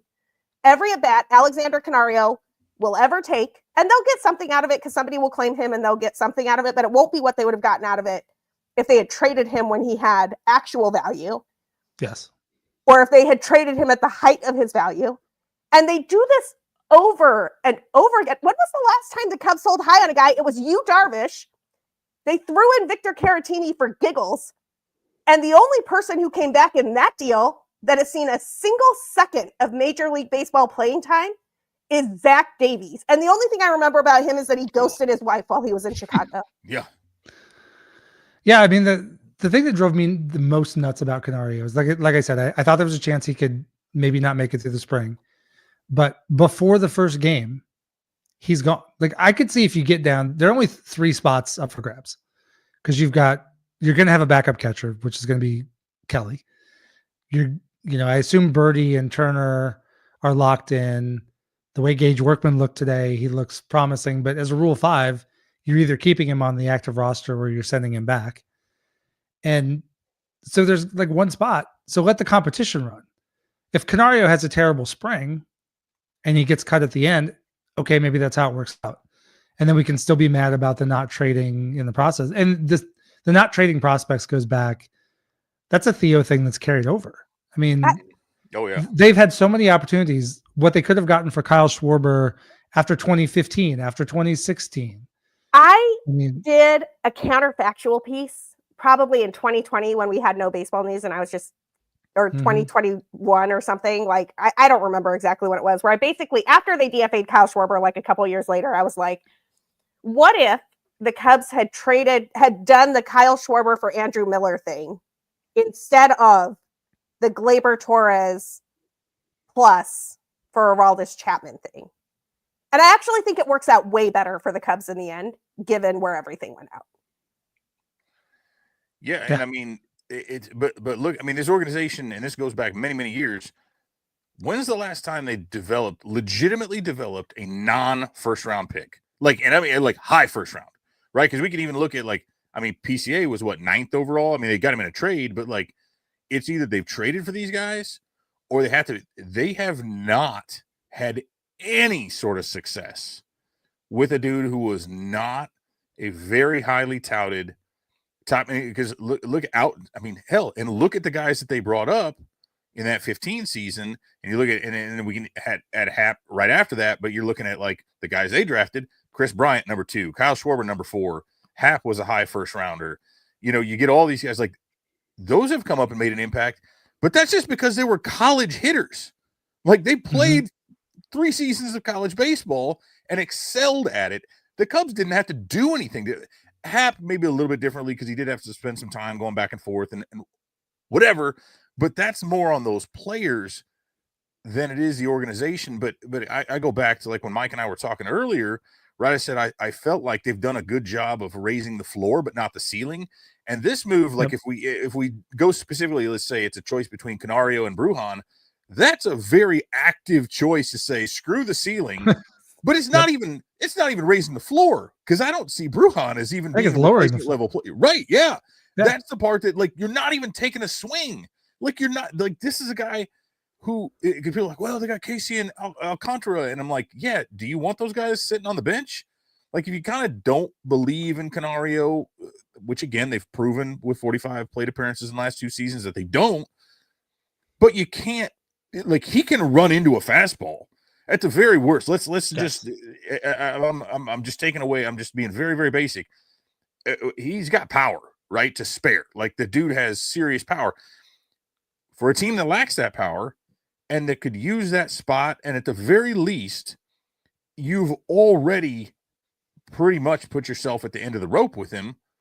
Why not at least run it out a little bit further and see if there's just any kind of additional value you can extract, or at the very worst, before you end up DFAing him, get him in there first. Show some people that, man, maybe he can do this. Look at what he could do for you. And then it's like, then you can move him. But now it's like, no, we're just going to get rid of him. Yeah, we'll get some cash from somebody. Like, cool. Caleb Killian better work out now, or that Chris Bryant trade looks like absolute horse crap. Oh, Caleb Killian is not working out. But I mean, sorry, that's my hot take for the day. I want to go back to something Evan said that I think is on point, and we don't talk about it enough, and we need to talk about it more. This team does not develop their talent, and you can see it in the moves they make over and over again. You don't trade for Michael Busch, who is a fully developed, excellent player. I like Michael Busch. He's great. He's a better first baseman than anyone the Cubs have had in their system 4 years. Unless you can't do that on your own. And the two guys they gave up for him were very good raw talent, but not developed prospects. And you only do that if you know you're going to fail developing that Jackson Ferris. It's Ferris, right? Ferris, Farrell. I always do this in my head. Ferris, Jackson Ferris, and Zahir Hope, which, like, I want to talk about Zahir Hope because I think this is going to be one of those trades that haunts the Cubs. Not in the sense that Michael Busch is going to be bad. Michael Busch is going to be a 3 to 4 win player for a couple seasons. Going to play perfectly acceptable first base. We're all going to like him a lot. I don't understand why they think he needs to be platooned, but like I'll live to fight that battle another day. Zahir Hope could be a legit stud. Like went from being not in anybody's top 100 MLB prospect radar to top 10, top 20 on most lists just by trading orgs. Literally just by going from the Cubs to the Dodgers and playing. And we saw him today. Excellent defense. Pretty swing. The Dodgers broadcast was pretty much raving about what they've gotten this kid. He is 20 years old. If he stays healthy, that is a guy who could be like a 6-win player someday. And the Cubs can't do that. They can't take a guy who is a raw talent like that and turn him into a 6-win player. When was the last time they did it? The best development success story in this organization in the last 10 years is Justin Steele. Yes. Justin Steele was in the organization for like 7 years before he threw a pitch because of Tommy John surgery. He's literally on the same prospect list that Wilson Contreras is on. Yep. And Justin Steele is a great pitcher. He's a solid SP2. Congratulations. That's a good development story. I mean, that's a legitimate good at developing a B-level pitcher. I would say number 2 is higher than B-level. Where did he wasn't he like a 2nd round pick though, or am I making? No, he was a 5th. I had looked it up while we were talking. Fifth. That's what it was. That's what it was. But it was in 2014. I mean, it was right, and that took a very long time, and that part of that was because he was there at that kind of the tail end of the Jason McLeod. We're going to be like the safest. We're not going to stretch anything. We're going to be very conservative. And that's part of the reason, like they treated all these guys with kid gloves. They didn't let they were very strict pitch counts and like different stuff. And because they said it, like they had to finally admit it. They went years driving in the wrong direction. And then even when they've turned around, and again, I noted Tyler Zombro earlier, I think they have done some things. I hope he changes some things for sure. And that's the problem that I have with him. And this is why the Rays have done so well. We talk about doing things, and all the money in the world isn't going to stop or help you if you don't do anything at that. Look at the Dodgers. People talk about what they spend, but the Dodgers go back 30 years. When they were just churning out rookie of the year after rookie of the year after rookie of the year, constantly, every single year, they've got a guy coming up and immediately having an impact. And the Cubs are like, well, maybe we'll sign somebody else to play third base because we don't know if our top, if our guy can handle it. I'm like, other teams don't have this problem. The Orioles are out here just hell, we'll call up 6 or 7 guys and they'll all be fine because we know how to develop them. The Dodgers traded Yordan Alvarez and didn't miss a beat. Yeah. Like, think about that for a second. Imagine you're a team that has a farm. I'm like, when the Cubs have never had that type of success. And honestly, the trades that they've made over recent years, to me, indicate a knowledge that they can't do that development. Yeah. They trade away Isaac Paredes to someone else. He learns his one neat trick. They get him back.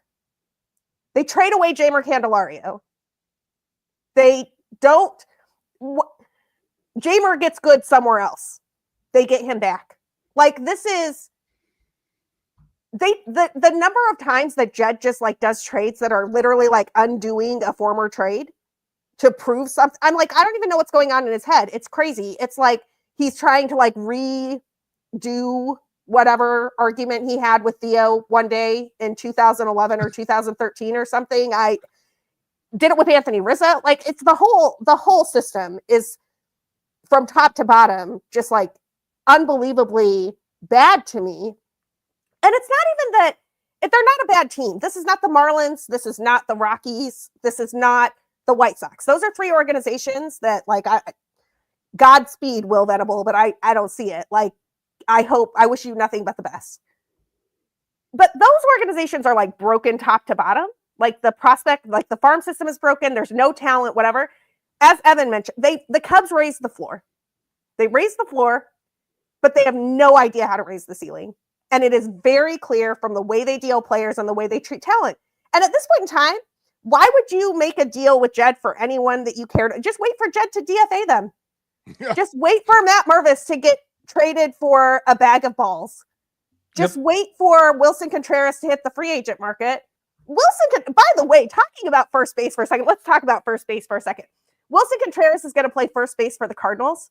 And my hunch is that he is going to put up a WRC plus north of 130.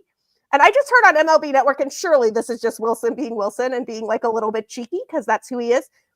He's riffing with his brother William about how he's going to hit 62 home runs this year. Now, I don't think Wilson's going to hit 62 home runs this year, even though I am the foremost Wilson Contreras stan on the internet. But I think he could hit 30. I think he has 35 home run power. If he's not squatting every day and having to do all that catcher prep and all he has to care about is catching and hitting.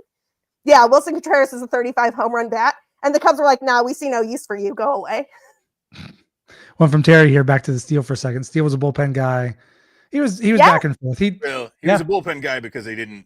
No, this is right though. Terry's right. Terry's got this story absolutely correct. Steele got unleashed by John Lester, not the Cubs pitching staff, not the pitch lab, not David Ross. Although they knew before he had even come up, they were actually, it was Matt Dory at the time who I spoke with, who was comparing him to, at the time, right, throwback Braylon Marquez, who everybody, speaking of guys who never panned out. There are a couple years with the top 10 prospects. We had one great game during the pandemic. But they really did believe in Steele. It was just the injuries are what held him back and made him a bullpen guy. But yes, I mean, I think it was to then stretch. But like Alzolay came up the same way. Keegan Thompson hasn't quite figured it all out. But like that was another. And that's the other part that's kind of bothersome is that like they have their little, we'll bring you up as a reliever, and then it's like, now. The Pirates were stupid because Paul Skeens never should have been at AAA at all. Absolutely no reason for that. But it's like the Pirates didn't pussyfoot around and be like, well, we'll make you a reliever so we can save your inning. No, if this guy's good, put him out there and let him freaking shove. Let's go. Yep. Well, Ann, let me ask. I have a question for both of you. It's hypothetical. Somebody can screen grab this and grade us on it later. Okay, can we hold for 1 second? I haven't dropped in commercials yet. Okay, dropping commercials. I've got a hypothetical take a break. for Can you. you stay, Evan? Y'all do not want to leave for the hypothetical. Like for 5 more minutes. Yeah. I'll tell you what. Let's do the question, then we'll go. Okay. Because Evan's got to drop. Porter Hodge versus Hunter Biggie.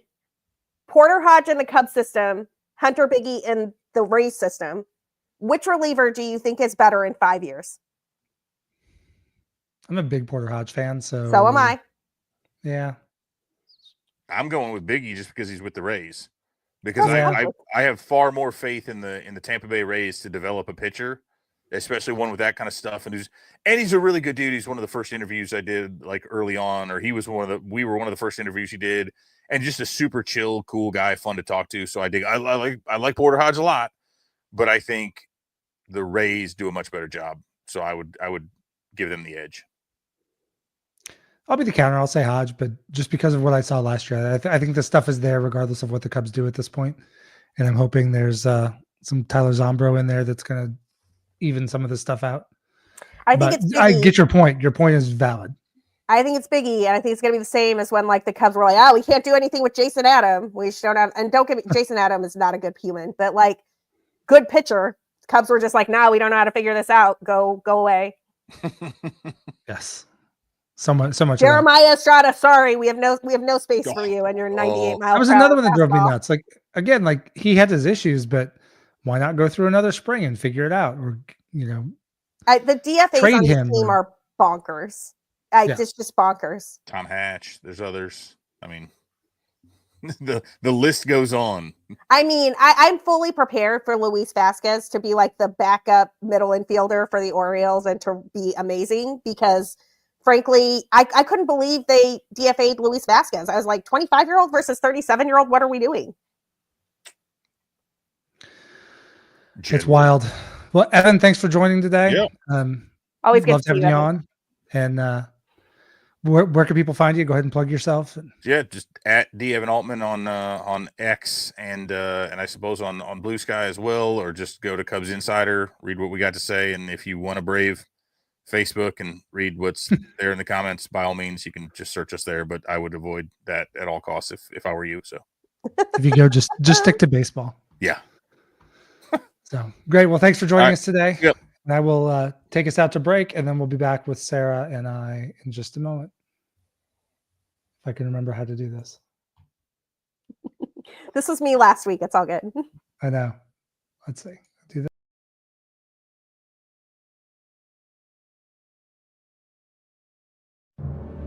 The Sunranto Show has hired me, a professional voiceover actor, to tell you why you should become a Sunranto Patreon patron at patreon.com/Sunranto. First of all, it's only $1 a month. And if you can't afford $1, I don't even know that the Sunranto Show wants you as a listener, because you're too poor to even hang out with anyway. Also, as a Patreon member, you get the Sunranto Show ad-free and the Patreon-only podcast called Cubs Pod, which releases daily during the season with bonus episodes all off-season long. Sunranto Patreon members are also eligible to win a monthly prize, get exclusive Sunranto Discord page privileges, and there are more perks at every level. Plus, 10% of your Patreon support goes to help the Lost Boys Youth Baseball Program as we give back to our community. So what are you waiting for? Spend your hard-earned money on tickets and beer for the Sunranto Show by subscribing at patreon.com/Sunranto. Otherwise, they'll think you're a poor loser. A big, fat, dorky, poverty-stricken loser. Take it from me and by commanding professional voice, and become a Sunranto Patreon supporter right now.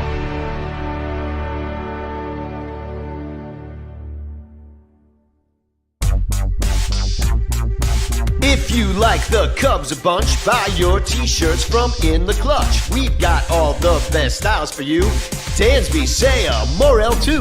Clark Fly in his W. Cody Bellinger smoking deuce. Vintage shirts from days of old. Patrick Wisdom and Nico. You'll look sharp wearing your strobe. 10% off with the code SONRANTO. SONRANTO. InTheClutch.com is your store for the most fun baseball shirts on the planet. Don't forget to use promo code SUNRANTO to knock a couple bucks off your purchase. Stack or die, we need more cups. Get it all at In The Clutch. Cause if you like the Cubs a bunch, buy t-shirts from In The Clutch. Get it all at In The Clutch. Get it all at In The Clutch.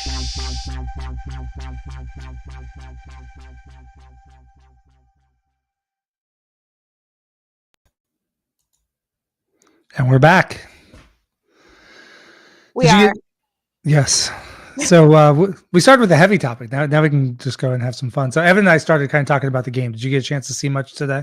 I saw all of it. I started watching it while I was working, and then I had calls that I had to take, so I paused it. I had pre-recorded it because I knew I would have to take calls. So I Yeah. paused it, and then I stopped looking at the news, and then I watched the rest of the game. So I saw all of it. My favorite moments were Gage Workman's home run. Yep. Very here for Gage Workman. More interested in him as a backup third base option than maybe anyone else on the team. Was great. If Matt Shaw's not going to be able to play on opening, I think Matt Shaw's going to be fine. I think they're downplaying the injury. We'll probably see him in a week or two. But if Matt Shaw isn't ready on opening day, let's see what Gage Workman can do. He's a big dude. Oh yeah, and I know he was tall. I heard it, but to see him today, like he's a big athlete. He looked awesome. Like he looked imposing over there. He looked like he could hang. The swing looked good. I was really excited about it. I was actually just talking to a friend of mine from my day job who's also super into baseball and used to write for D-Rays Bay. And we have this tendency to we'll get on work calls and then we'll talk about all sorts of baseball stuff.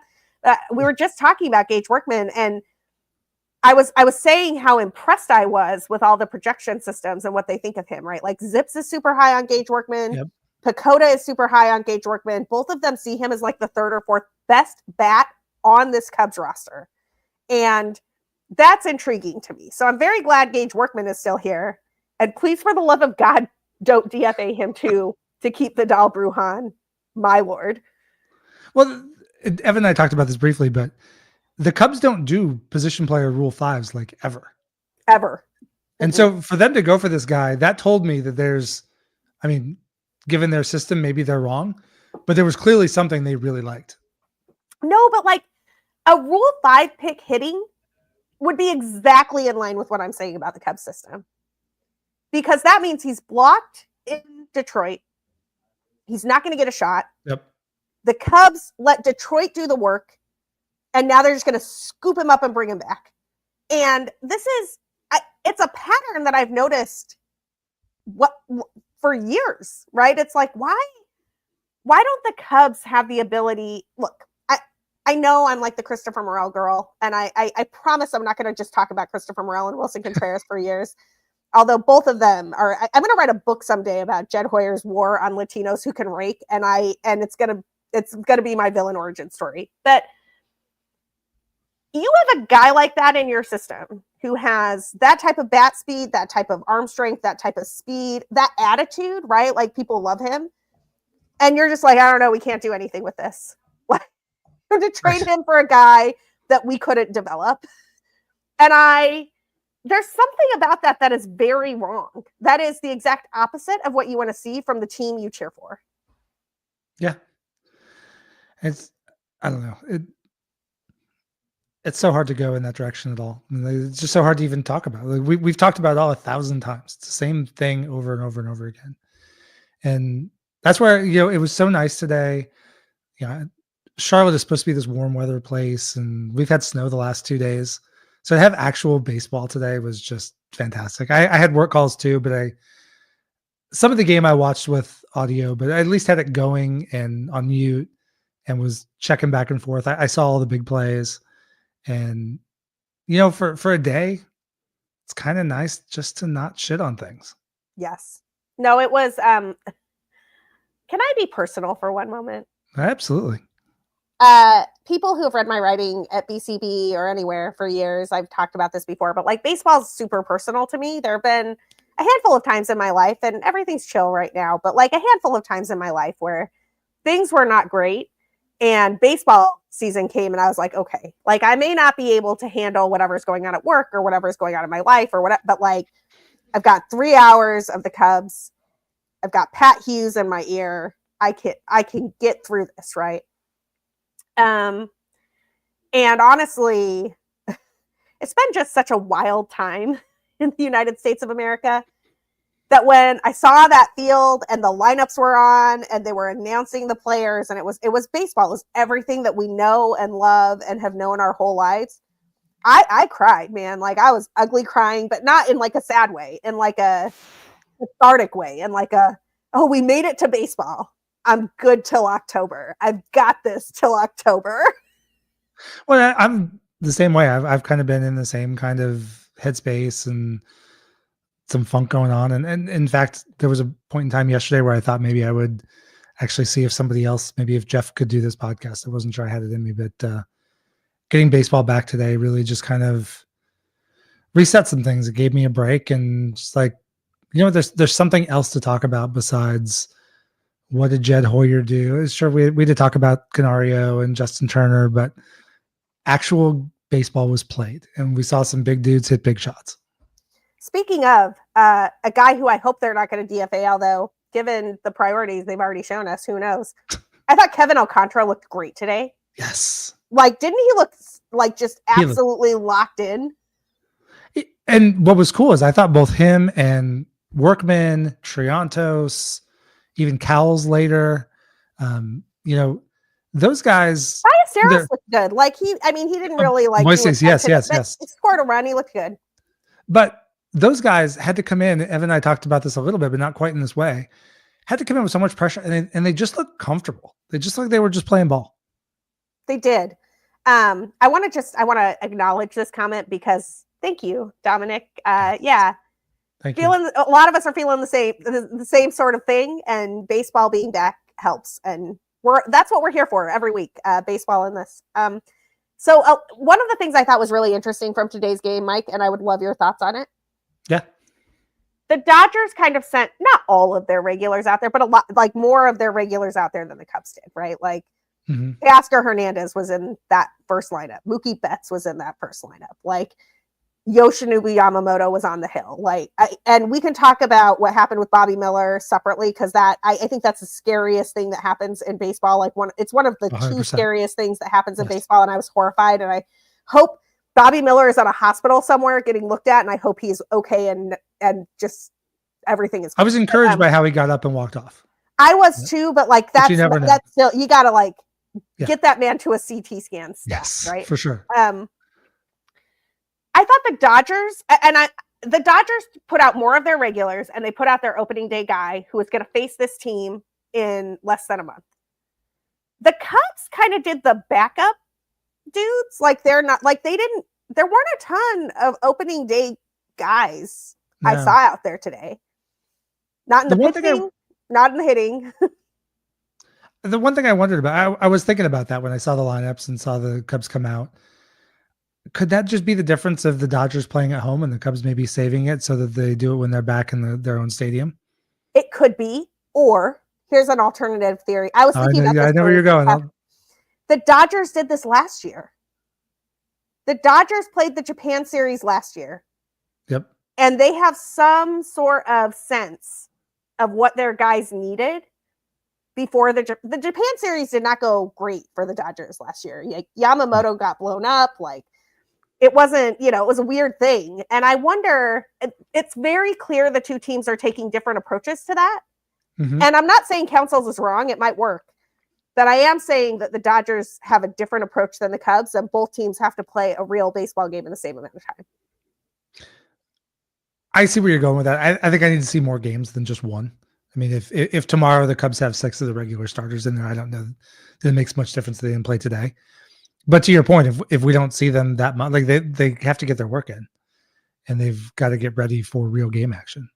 Well, and beyond that, like, the Cubs have some injury questions that I'm a little anxious about. I'm not like, I always forget, does it go DEFCON 5 to DEFCON 1 or DEFCON 1 to DEFCON 5? Like, which one's the bad one?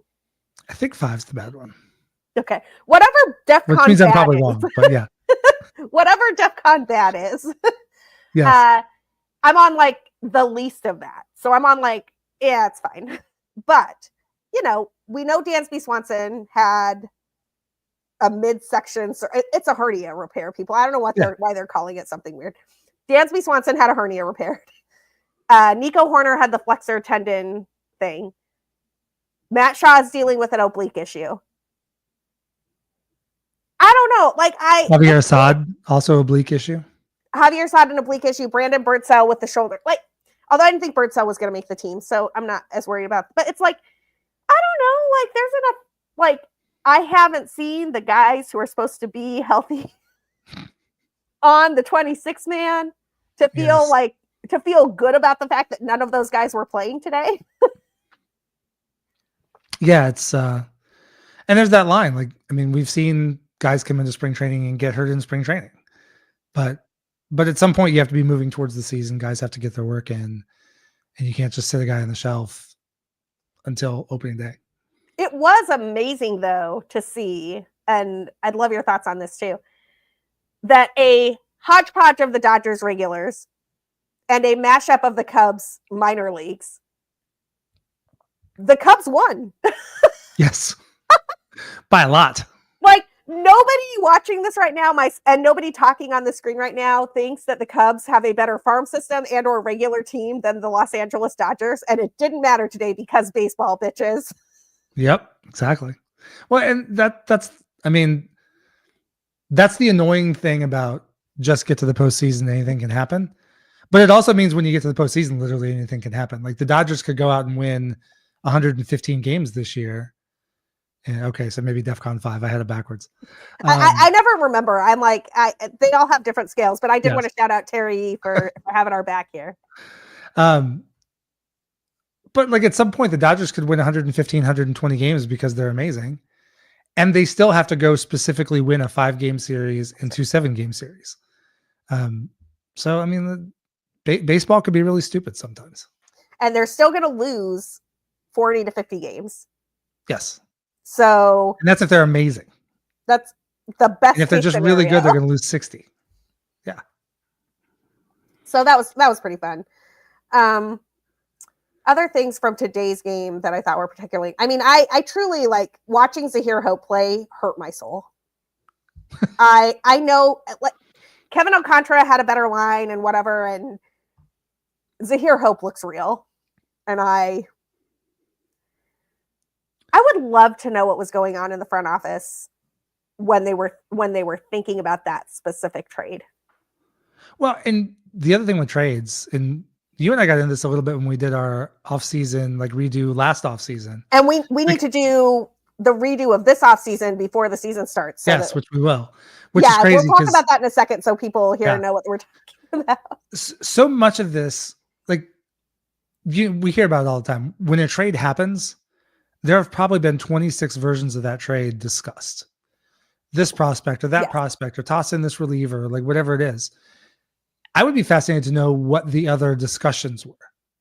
Yes. And not even just to judge, like, did the Cubs like talk them down to Hope asking for more, but also like, it'd just be fascinating to know who the Dodgers asked for and who the Cubs were trying to put forward up front, just to see the different perspectives on some of these guys. And of course, we'll never know. No, we won't. But I do think it's interesting. And the thing I want to say about the Zahir Hope thing, and I don't have it in front of me right now. I should have pulled this stuff up beforehand.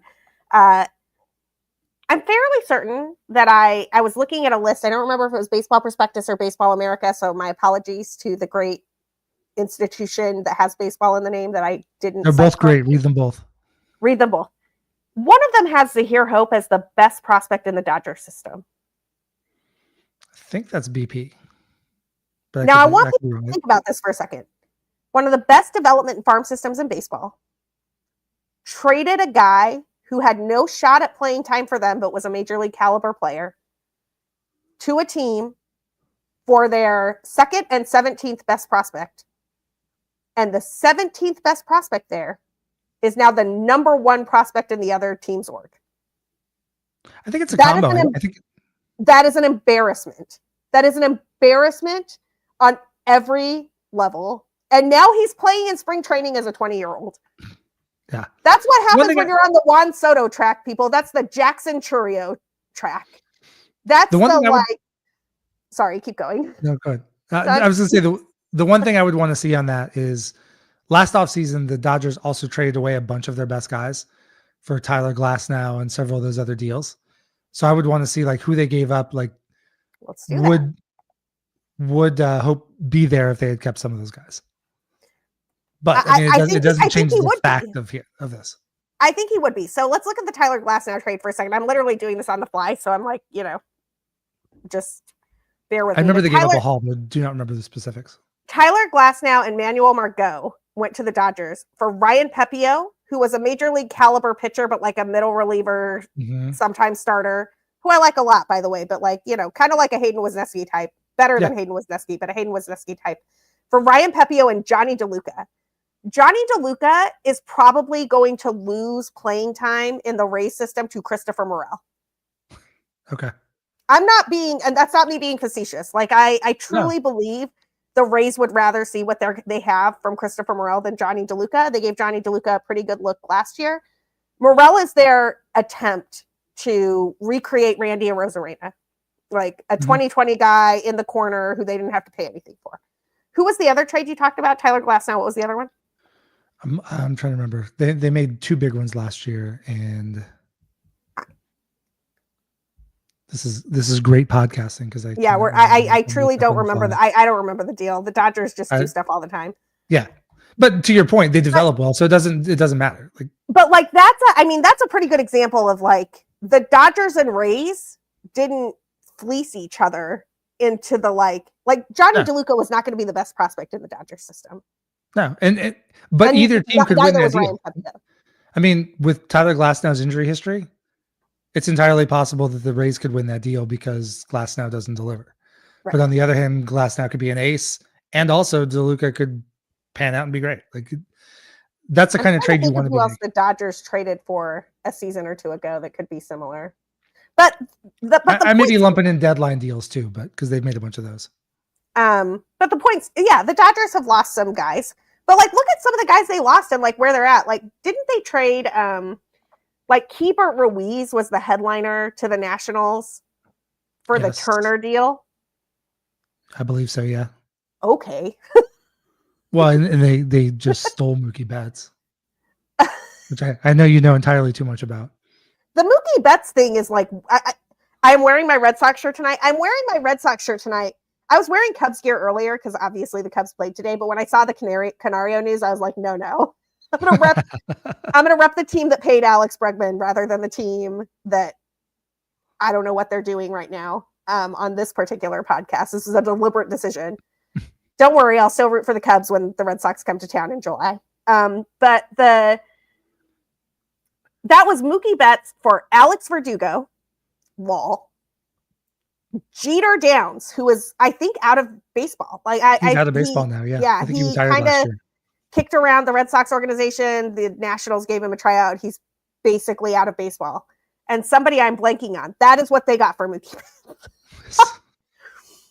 It is one of the most pathetic trades in the history of trades, except for, I think when we do the list of the Black Friday returns, like Anthony Rizzo, Chris Bryant, Javier Baez, honestly, I should just write a piece that is like, these are the guys who contributed to the Cubs winning the World Series.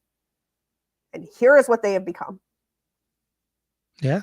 Nothing for Wilson Contreras, nothing for Kyle Schwarber. Well, technically, if you want to track it, Wilson Contreras was Jackson Wiggins because he was the comp pick that the Cubs got. Okay. If you want to go that far. Sure, let's do it. I will take the Wilson Contreras side of this all day. I mean, the only winner so far is Javi for PCA, I think, is a win. I think without question. I agree. That's a winner. Yeah. Kevin Alcantara for Rizzo could still be good. Yep. Otherwise, now we're down to Caleb Killian and I don't know. Let me ask you a question. Because I was trying to riddle this out too, and I couldn't really figure it out. And the only thing I came up with was handedness. Mm-hmm. Anthony Rizzo is still out on the free agent market. I think it's you would rather what?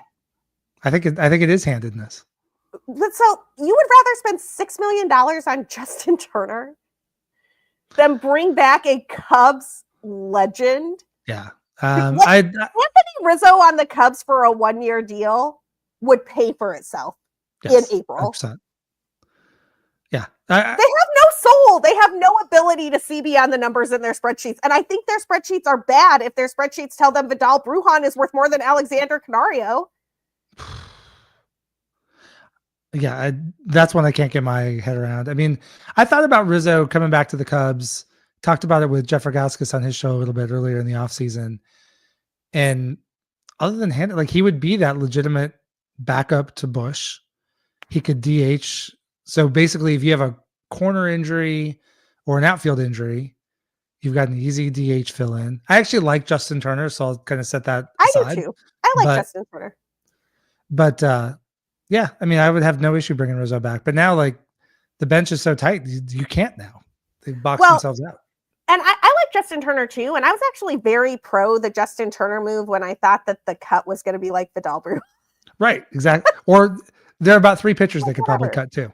But I was like, there's some fat on this roster. And Justin Turner is a guy who probably can still hit 260, 270, could definitely play first base and DH. Good guy in the club. I like off the bench. Justin Turner. But imagine having the option. You're Jed Hoyer. Your office is at the corner of Clark and Waveland. You see the World Series trophy in the Cubs front office as you walk to your desk every day. You drafted Anthony Rizzo when you were with the Red Sox. You traded for him when you were with the San Diego Padres.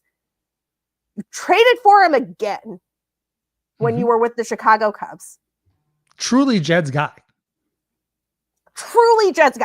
He had to talk Theo into Rizzo. A hero in the city of Chicago. Hero. Yes. And of all the guys we're going to give Justin Turner $6 million. Yeah. I have to think it's handedness. I mean, because it's not because Justin Turner is going to play third base. It's the dumbest thing I've ever seen in my entire life. Ugh. Maybe they knew that Alexander Canario was going to be the cut, and they felt like that would just be too weird to like bring Rizzo back and cut Canario. I don't know, man.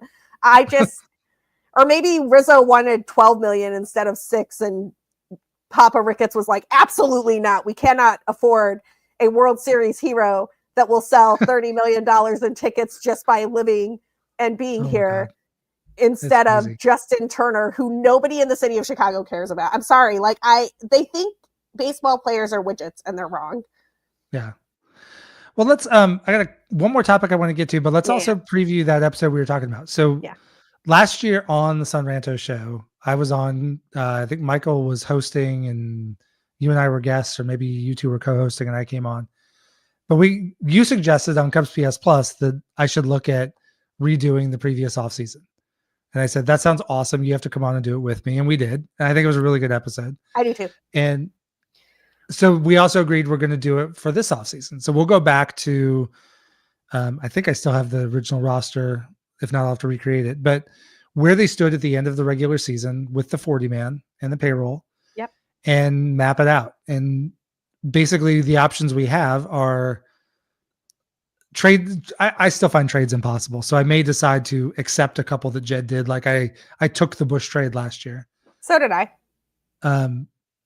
But it's really hard for me to recreate my own because I have no idea if a guy was actually available or what the price would have been. Or no, I think the way we did this last year is you could only take trades that were like actually done. So you're not creating some weird alternate you can't universe. Just make it up. Right? Like we would not have invented the Kyle Tucker trade last. Like who would? That's crazy. It's actually one of the things that drives me. I would take Shohei from Mastroboni. I mean, that's right. Like we're not going to do that. That's ridiculous. But so you could only take trades that were actually done. You could theoretically try to insert yourself into a trade that some other team did. Although I don't really know that there's anything there this season. That's still hard because you got to get equivalent value. And you got to figure out if any, you don't know if they like that prospect as much as this one. We're just guessing. But the real goal of this was to be like, you have $5 million to spend on a reliever. Should it be whoever? Yes. This reliever was available for $5 million. Would that have worked out better? And so I really cannot wait to do this show with you. We're going to do it before the first game. We'll do it before March 18th because we want to put out on the record, this is the offseason Mike Waller and Sarah Sanchez would have run. Yeah, it's a fun exercise too, because you do have to really look, because we're going to assume that CBT is the limit. Yeah. The fact that they got clearance to go after Bregman tells me they could go to the CBT again. And barely. So, because they weren't allowed to go higher on Bregman. True. But like, so we can't come into this and say, well, I would have signed Corbin Burns and I would have got Santander and I'd run up a $290 million payroll. Like we have to work within what Jed has to work with. Yes. And it's a fun exercise because, if like one of us may decide like we would have gone that money for Scott, but then maybe what else are we not doing?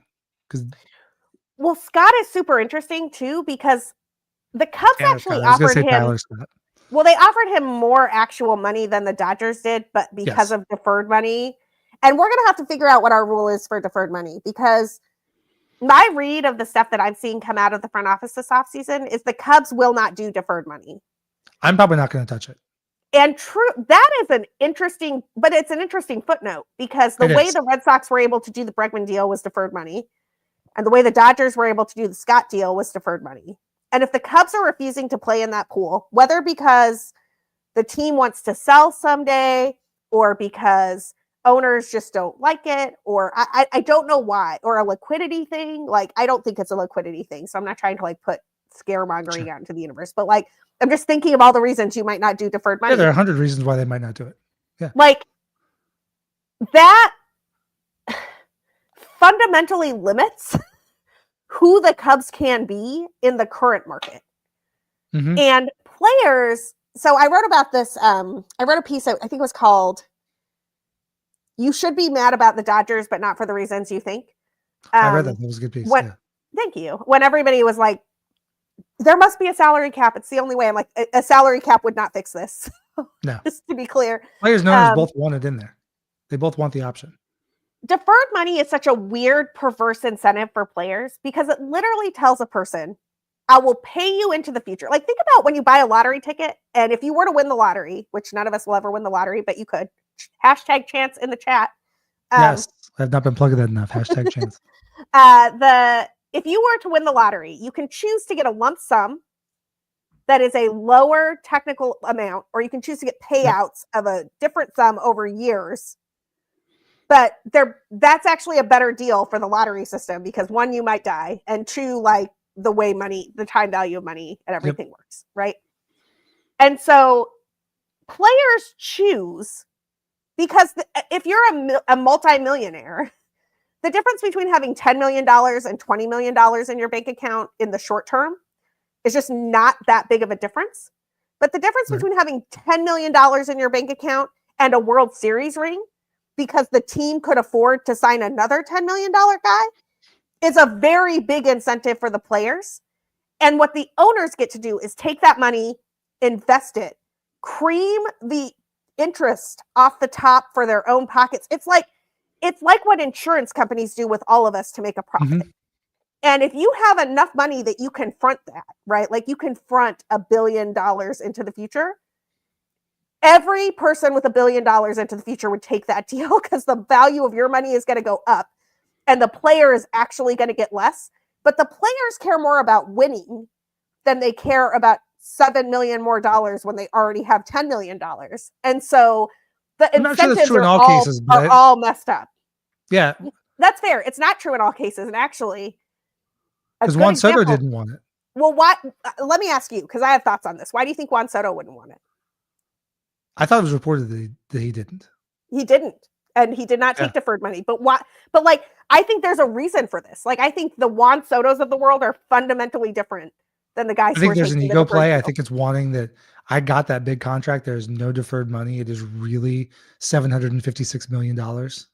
And I come from a place where dozens of people are counting on me to support them and build my place. Like $765 million to Juan Soto will be direct invested into the Dominican Republic. Yes. In a way that, no offense to Shohei Ohtani, it's not getting direct invested into Japan. No. Well, Shohei Ohtani came over here a millionaire. So what does it matter? I mean, to a point, what does it matter? He made good money with the Angels. Like, he's got a ton of endorsement deals. Like, it's just different. And that's where I think some guys, and that's where I'll struggle with the offseason, because we can decide to put it in and do something, but I will have a hard time knowing for sure, would that guy do it? Right. Well, and I mean, my guesses would be, I mean, I have a theory on this that is totally harebrained, and I'm going to have to collect 5 years of data to figure it out. But I think I'm pretty sure when I was looking at the list of guys who have deferred money, it's a lot of people for whom they can make the $12 million now or later is just not that big of a difference. Or, and conversely, like the weirdest U shape of all time, the Bobby Bonilla side of that, where it's like, I would rather have a guaranteed $1 million for like the next 30 years. Yes. I don't have to think about this. Too. I just want to know that I'm getting $1 million for the next 30 years. Yeah. And my playing career is going to end someday, and I'm going to have that money later. And those are like obviously like the sides of a U. But I was going to say with Bregman, before the deferred money, that $40 million per year puts him paid as the fourth highest paid player, tied with Aaron Judge. And he's not getting that if there's no deferred money. That's right. And it just sort of depends on which sticker value you want to share. I mean, I will go to the grave saying that people believe Shohei Ohtani is making more money than he's actually making. Shohei Ohtani got like a $420 million contract. Nobody calls it a $426 million contract. With the deferred money, and when you like factor in the time value of money, Shohei Ohtani's deal is not the deal that people think it is. No, isn't his cap hit 46? I think it was 460 was the time value of money. Oh, it might be 460. But 420, This is like- 460. I mean, it's in that ballpark. Yeah. Yeah. It's not 700. It's not 700, and it's not 765 or 756 or whatever it is that Juan Soto got. I think it was 65. Yeah. But the point is that deferred money changes the calculus, and I guess we just have to play our off-season game, assuming we don't get to defer money, because the Cubs won't. That's how I'm going to play it. But that's going to be fun. So we'll get that done. What's it? February 20th. So sometime in the next before couple March weeks. 18th. Yeah. I'm not DFAing Alexander Canario, by the way. I might, but it won't be before the first spring training. Alexander Canario is going to be on my team. Justin Turner is not. Or Justin Turner might be, but Vidal Brujan won't be.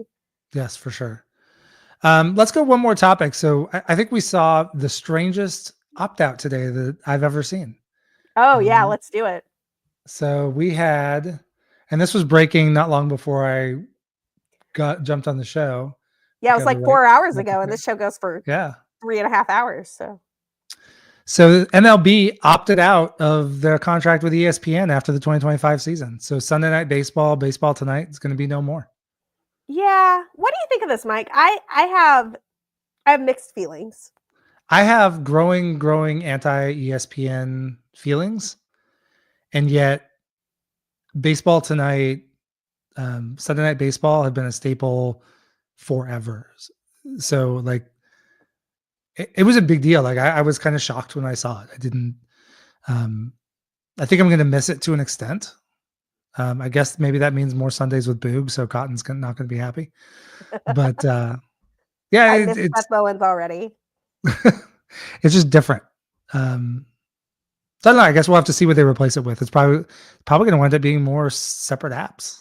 I think. Well, so this is my problem. Like, I understand the problem with ESPN, and I understand like cord cutting, and ESPN does not devote a ton of resources to baseball, and MLB's like, hey, we can do better somewhere else. Mm-hmm. I hate the balkanization of streaming. I hate it. I'm one of those baseball fans. I want to watch 162 games of my team a year. I will record the game and watch it later and avoid social media so that I can see it on my own time when I get home. I did that when I was a little kid. When I was a little kid, when we had a VCR, I would record the Cubs game on the VCR, and I would get home from school at about like 3 or 3:30 or whatever time you got home from school. And the Cubs game would already be over. And I would just go run down to the basement and I would start it. And I didn't want to hear a word. I want to know what anybody did today before I watched this game. Yep. And streaming makes that really hard because you not only have to have a MLB network subscription and a marquee network subscription, but now you have to have the ability to watch Netflix and the ability to watch Amazon Prime and the ability to watch YouTube TV and Fubo and Tubi, and I don't even care. Like half of these places I would never even think about if they didn't have 5 Cubs baseball games a year. I think that is a way to, well, it does 2 things. So one, quick anecdote, because I predicted this in the piece I wrote when the streaming stuff first happened. I was sitting with my dad this holiday season, and it was like Thursday night or something, and we're like trying to find something on TV. I was like, hey, I think there's a game on Prime. And my parents have Prime. They have it set up on their TV because I set it up for them on their TV. And my dad was like, I'm not doing that. I refuse. I hate that. So one, you're losing people who have watched. This is a Yankees game. My dad is a Yankees fan. Like this, you're losing people who've watched the game religiously for years because they're angry that you made them watch the game in a way that is weird for them. But you're also costing fans as much money as possible to watch the game.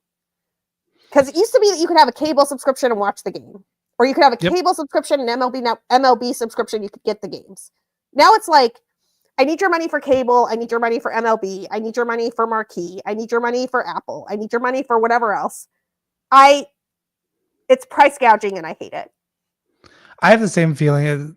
there's baseball. I probably have it easier, honestly, than you do for baseball because I'm out of market. So I just get the MLB app. I can start a game at the beginning, in the middle. Like whenever I jump in, I can just start inning one and go. My only issue is because of all the stupid blackout rules. I live in Charlotte, North Carolina. I'm blacked out of the Cincinnati Reds. I'm blacked out of the Nationals. I'm blacked out of the Orioles. And the one that maybe makes sense is the Braves, but they're still 4 hours away. That's And wild. So for those, we don't really do much with streaming.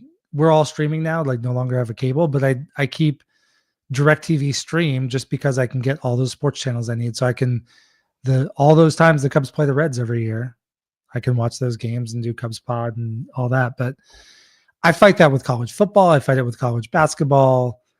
Not so much, a little bit with the NFL, not as much. Although that's spreading too. Well, and what drives me batty about this, they're going to try to pretend it's better. Like if you read Rob Manfred's statements in this thing, he's like, we feel like we don't get enough coverage on ESPN and we'll get a better deal somewhere else and da da da da. And it's like, you need to read that carefully because that is Rob Manfred saying it's better for the 30 billionaire individuals who own Major League Baseball teams.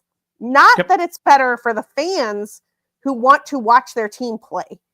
It is literally worse for the millions of people who want to watch baseball. But it's better for the 30 families who own a Major League Baseball team. And my brother and I talked about this last year with the MLB uniforms.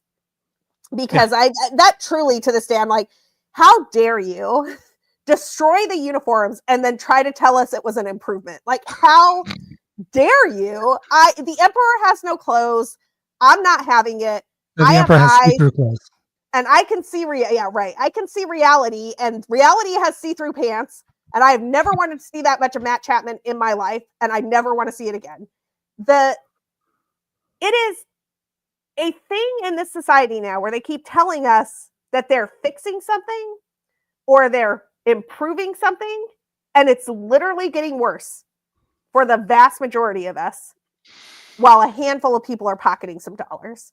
And I see this as the latest iteration of that. I will say, final thought, those of you who follow me on social or follow my writing know I do an ESPN Sunday Night Baseball bingo card every time the Cubs are on there.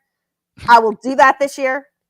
I will figure out what the future of that is, whether it's like ESPN Apple bingo or ESPN Netflix bingo or whatever. The bingo cards are not going away, people. We will still have bingo. Yeah, the one thing I was going to add to that is with all these different sports, the only place I've seen it actually probably help is I'm a college sports fan, and I went to Iowa. And when I was a freshman in college, Iowa went to the women's Final Four. And so I kind of tracked them over the years anyway. But then obviously when Caitlin Clark came back, that was so much fun to watch. And I've stuck with the women's college basketball is a really good product right now. It is. And I think having at least a number of, that's at least giving them more places to put their games. So I see fans complaining because the game's on Peacock or games on this app or that app. But at least you can get the games somewhere, whereas for a long time you couldn't.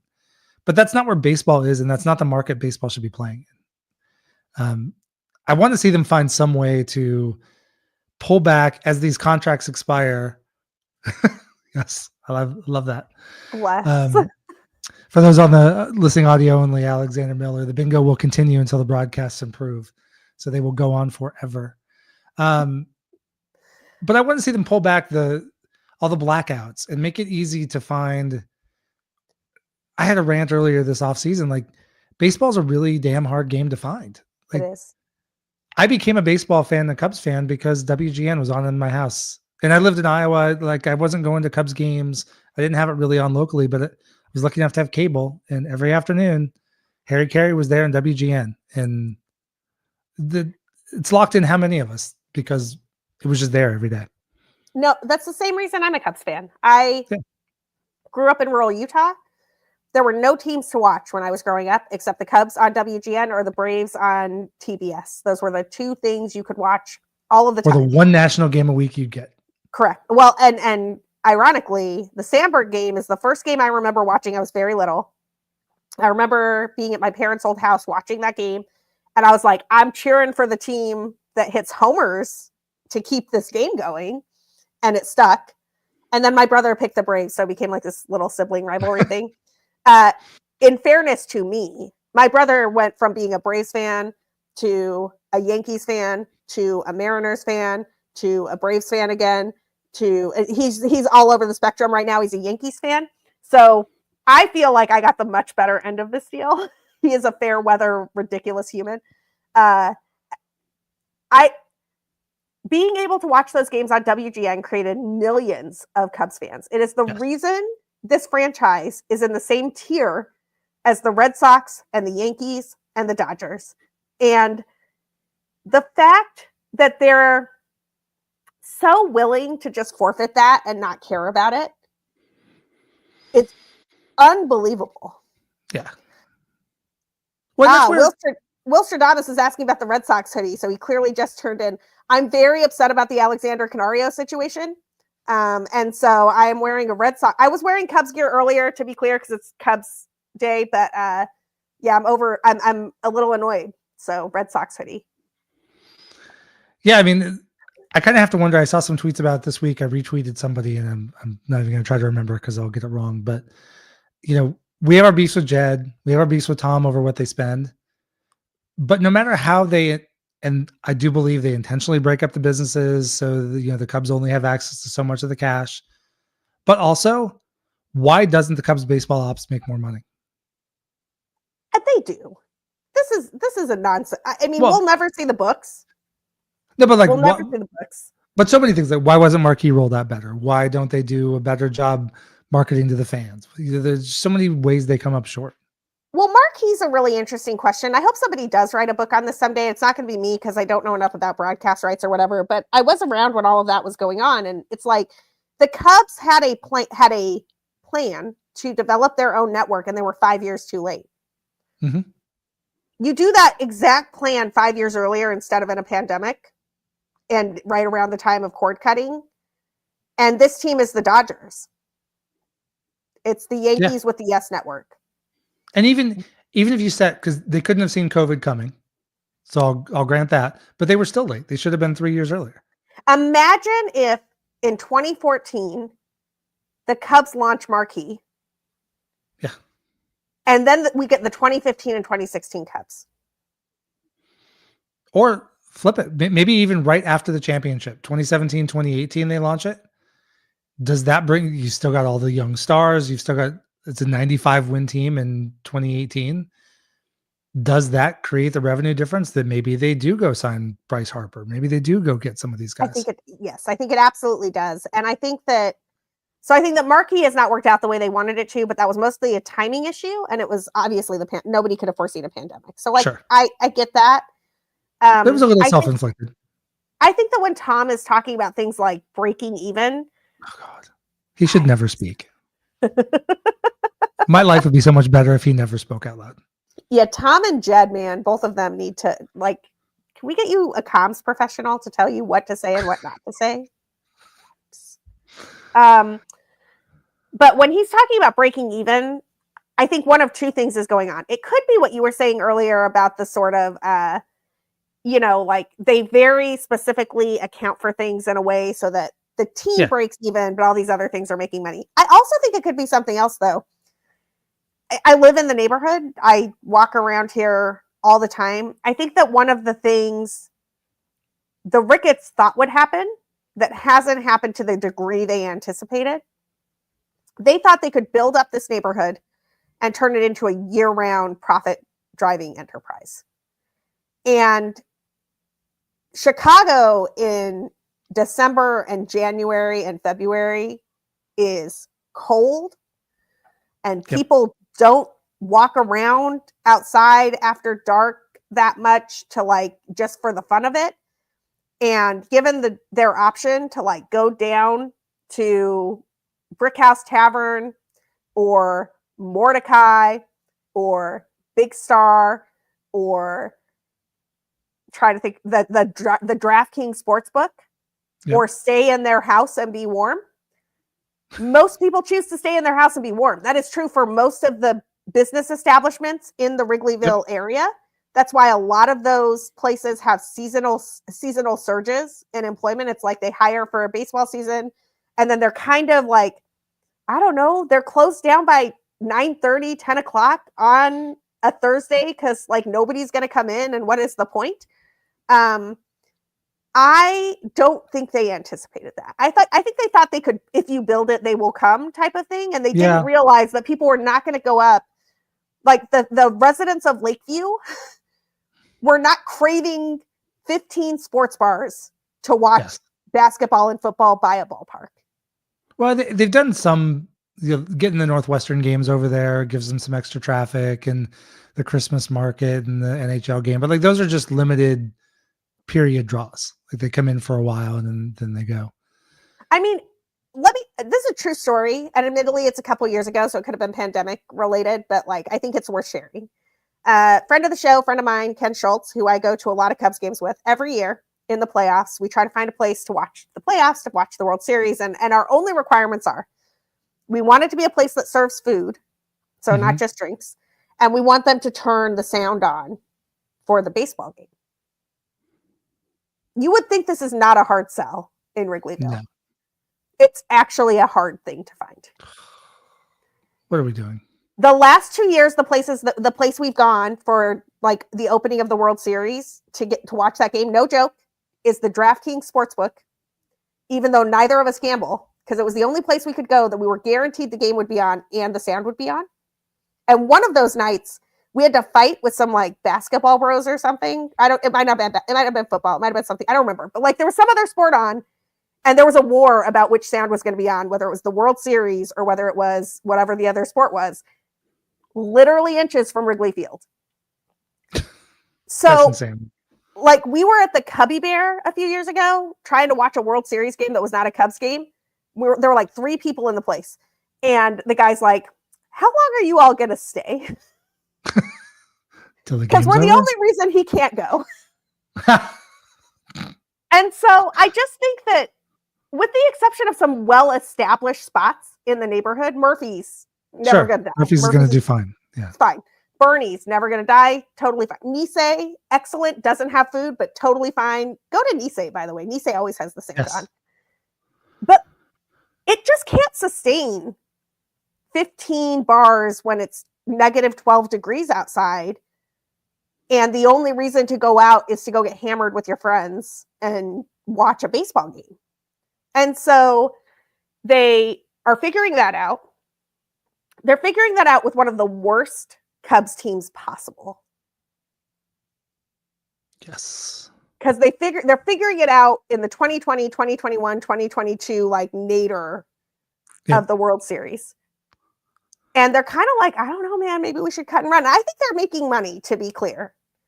But I'm not sure how profitable Joe Madden's restaurant was.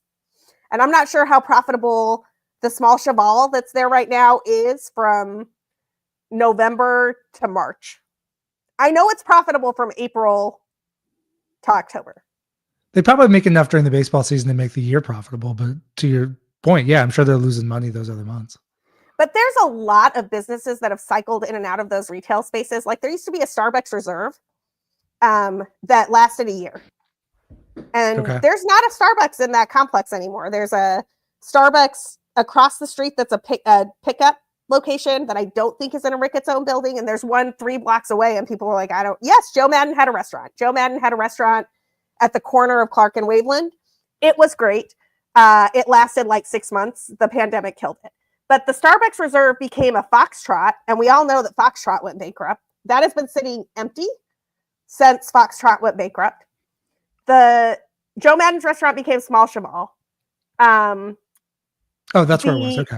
There was a really good restaurant group called Boku, I think, that opened a place at the corner of Addison and Clark that was supposed to be like your high-end dining, great experience. Two stories, private room, packed during ball games. That was gone in 18 months and became a Swift and Sons, which just rebranded to Swift Tavern, which might be an internal thing. I'm not really sure. My point is the real estate that the Ricketts invested in the neighborhood is cycling fast. And every day I walk by a sports book that is 90% empty. I walk by a sports book that is 20% full during the World Series.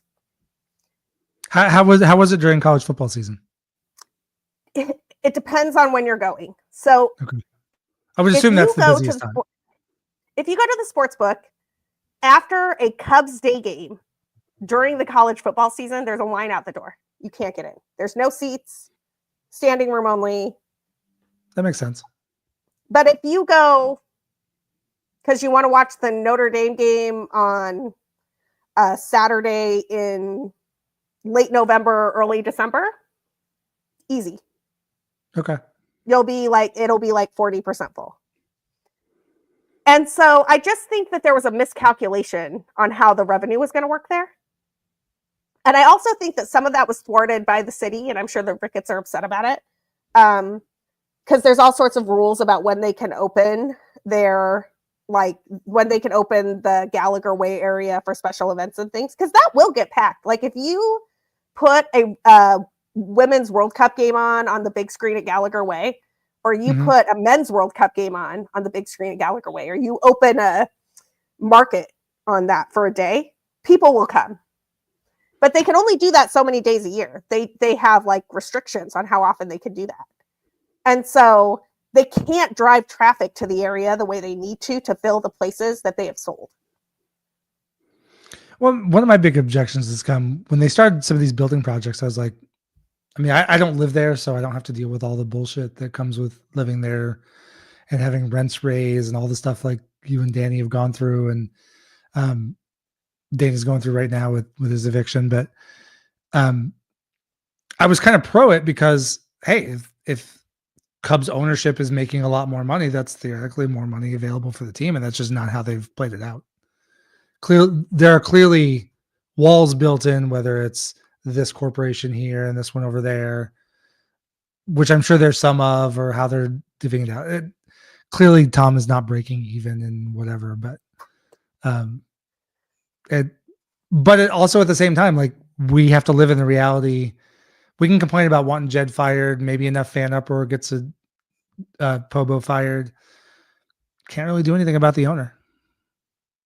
I mean, I think this is telling, and I think this is worth sharing.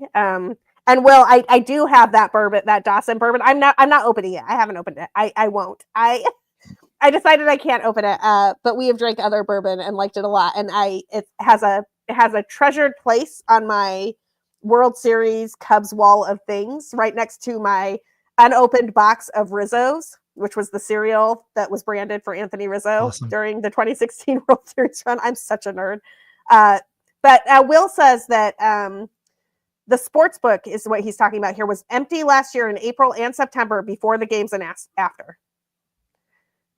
That's crazy. Yes. I'm going to put in one last plug for hashtag Chance in the chat. We're going to do that here in a minute. I think I only have maybe 3 entries in here so far. Let's see. We're up to 4. So if you've been hanging around, listen to me yap, definitely put yourself in to get a card. But we're hitting over 2 hours. I am going to hop over to the, let's see. Well, Terry, before you hop over to Chance, I want to, let's flag this comment from Terry E. The poor foresight not to figure out that people were going to be able to stay home and bet on their phones instead of going to a sport. Like, you have to drive people outside to get them into those places. And don't get me wrong, there's some great places in the neighborhood. Wrigleyville is a rockin' place after a Cubs game, during a Cubs game, beforehand. For it's awesome 81 days in the year, the best. And in the playoffs, it was the coolest place I've ever been in my life. I live in the best neighborhood in the universe when the Cubs are in the playoffs. But if the Cubs aren't in the playoffs, you lose a month of business. You lose a month of people walking around hearing about your business. Sorry, Mike. I did not mean to cut off and move us along. No, that's good. This is good stuff. So hashtag Chance in the chat. Sarah, it's great having you on. I can't wait for our next episode. That's going to be great. Let's find out who the winner is. And that will be on Cubs PS Plus, which is part of the Bleacher Bunch network. So be sure you're subscribed for all the episodes. And the winner is, I don't know if this is showing, I may be missing a piece of magic, but the winner is Steve Scher. Steve, Congratulations, Steve. I will have to mark that down. So otherwise, I don't want to get 2 weeks from now and try to remember who won. The only reason we had a chance wheel last week was because Michael did it. I was like, I don't know what's going on with this. As I was looking at the show rundown, I was like, oh my gosh, there's a bunch of stuff here I have not planned for. Like the Cubs Cast Corral. I was like, I can't even attempt this. I tried that. I just didn't have the bandwidth this week to do it. I tried to record it. I like went into the room and I like played the sound and I tried to record it and I couldn't. Man, I just want to say we're all so lucky to have Danny. Danny is a pro. Yes. He is a pro's pro. Doing a 4-minute read so like much that, into that with no airs and the energy that he brings and the music in the background and the work that goes into creating that script, that's a lot of work. And I tried to recreate it. And I couldn't do it in 45 minutes. So I was like, we're just going to bag this today because I'd rather not do it than do it so much worse than what Danny does every week. Yes. But yeah, we are so lucky to have Danny and I hope he's doing well in Poland. I can't wait to have him back. Yes. It's going to be fun to hear about that trip. So, Sarah, where can people find you? I think we all know where to find you, but let's do it anyway.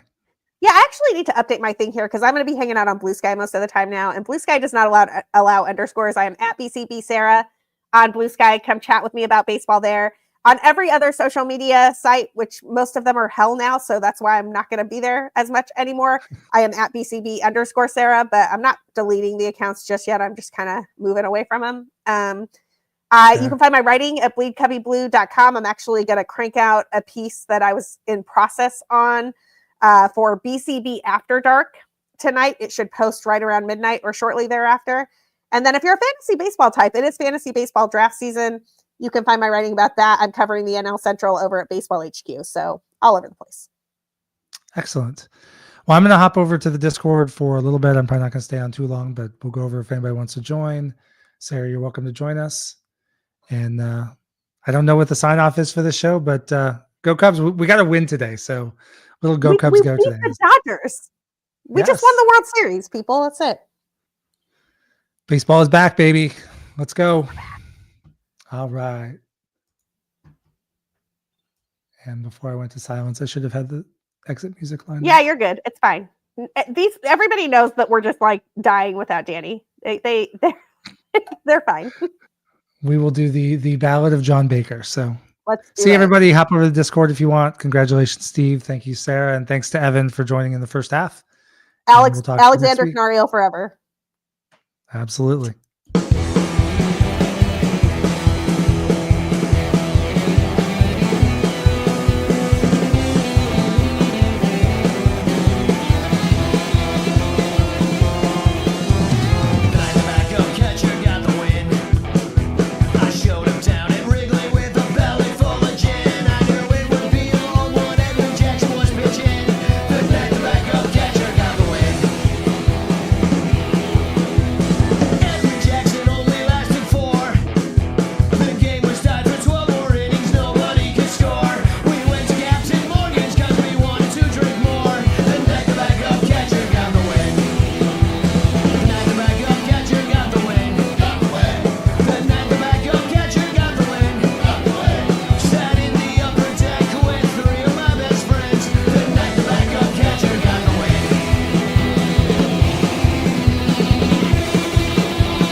got to third base somehow.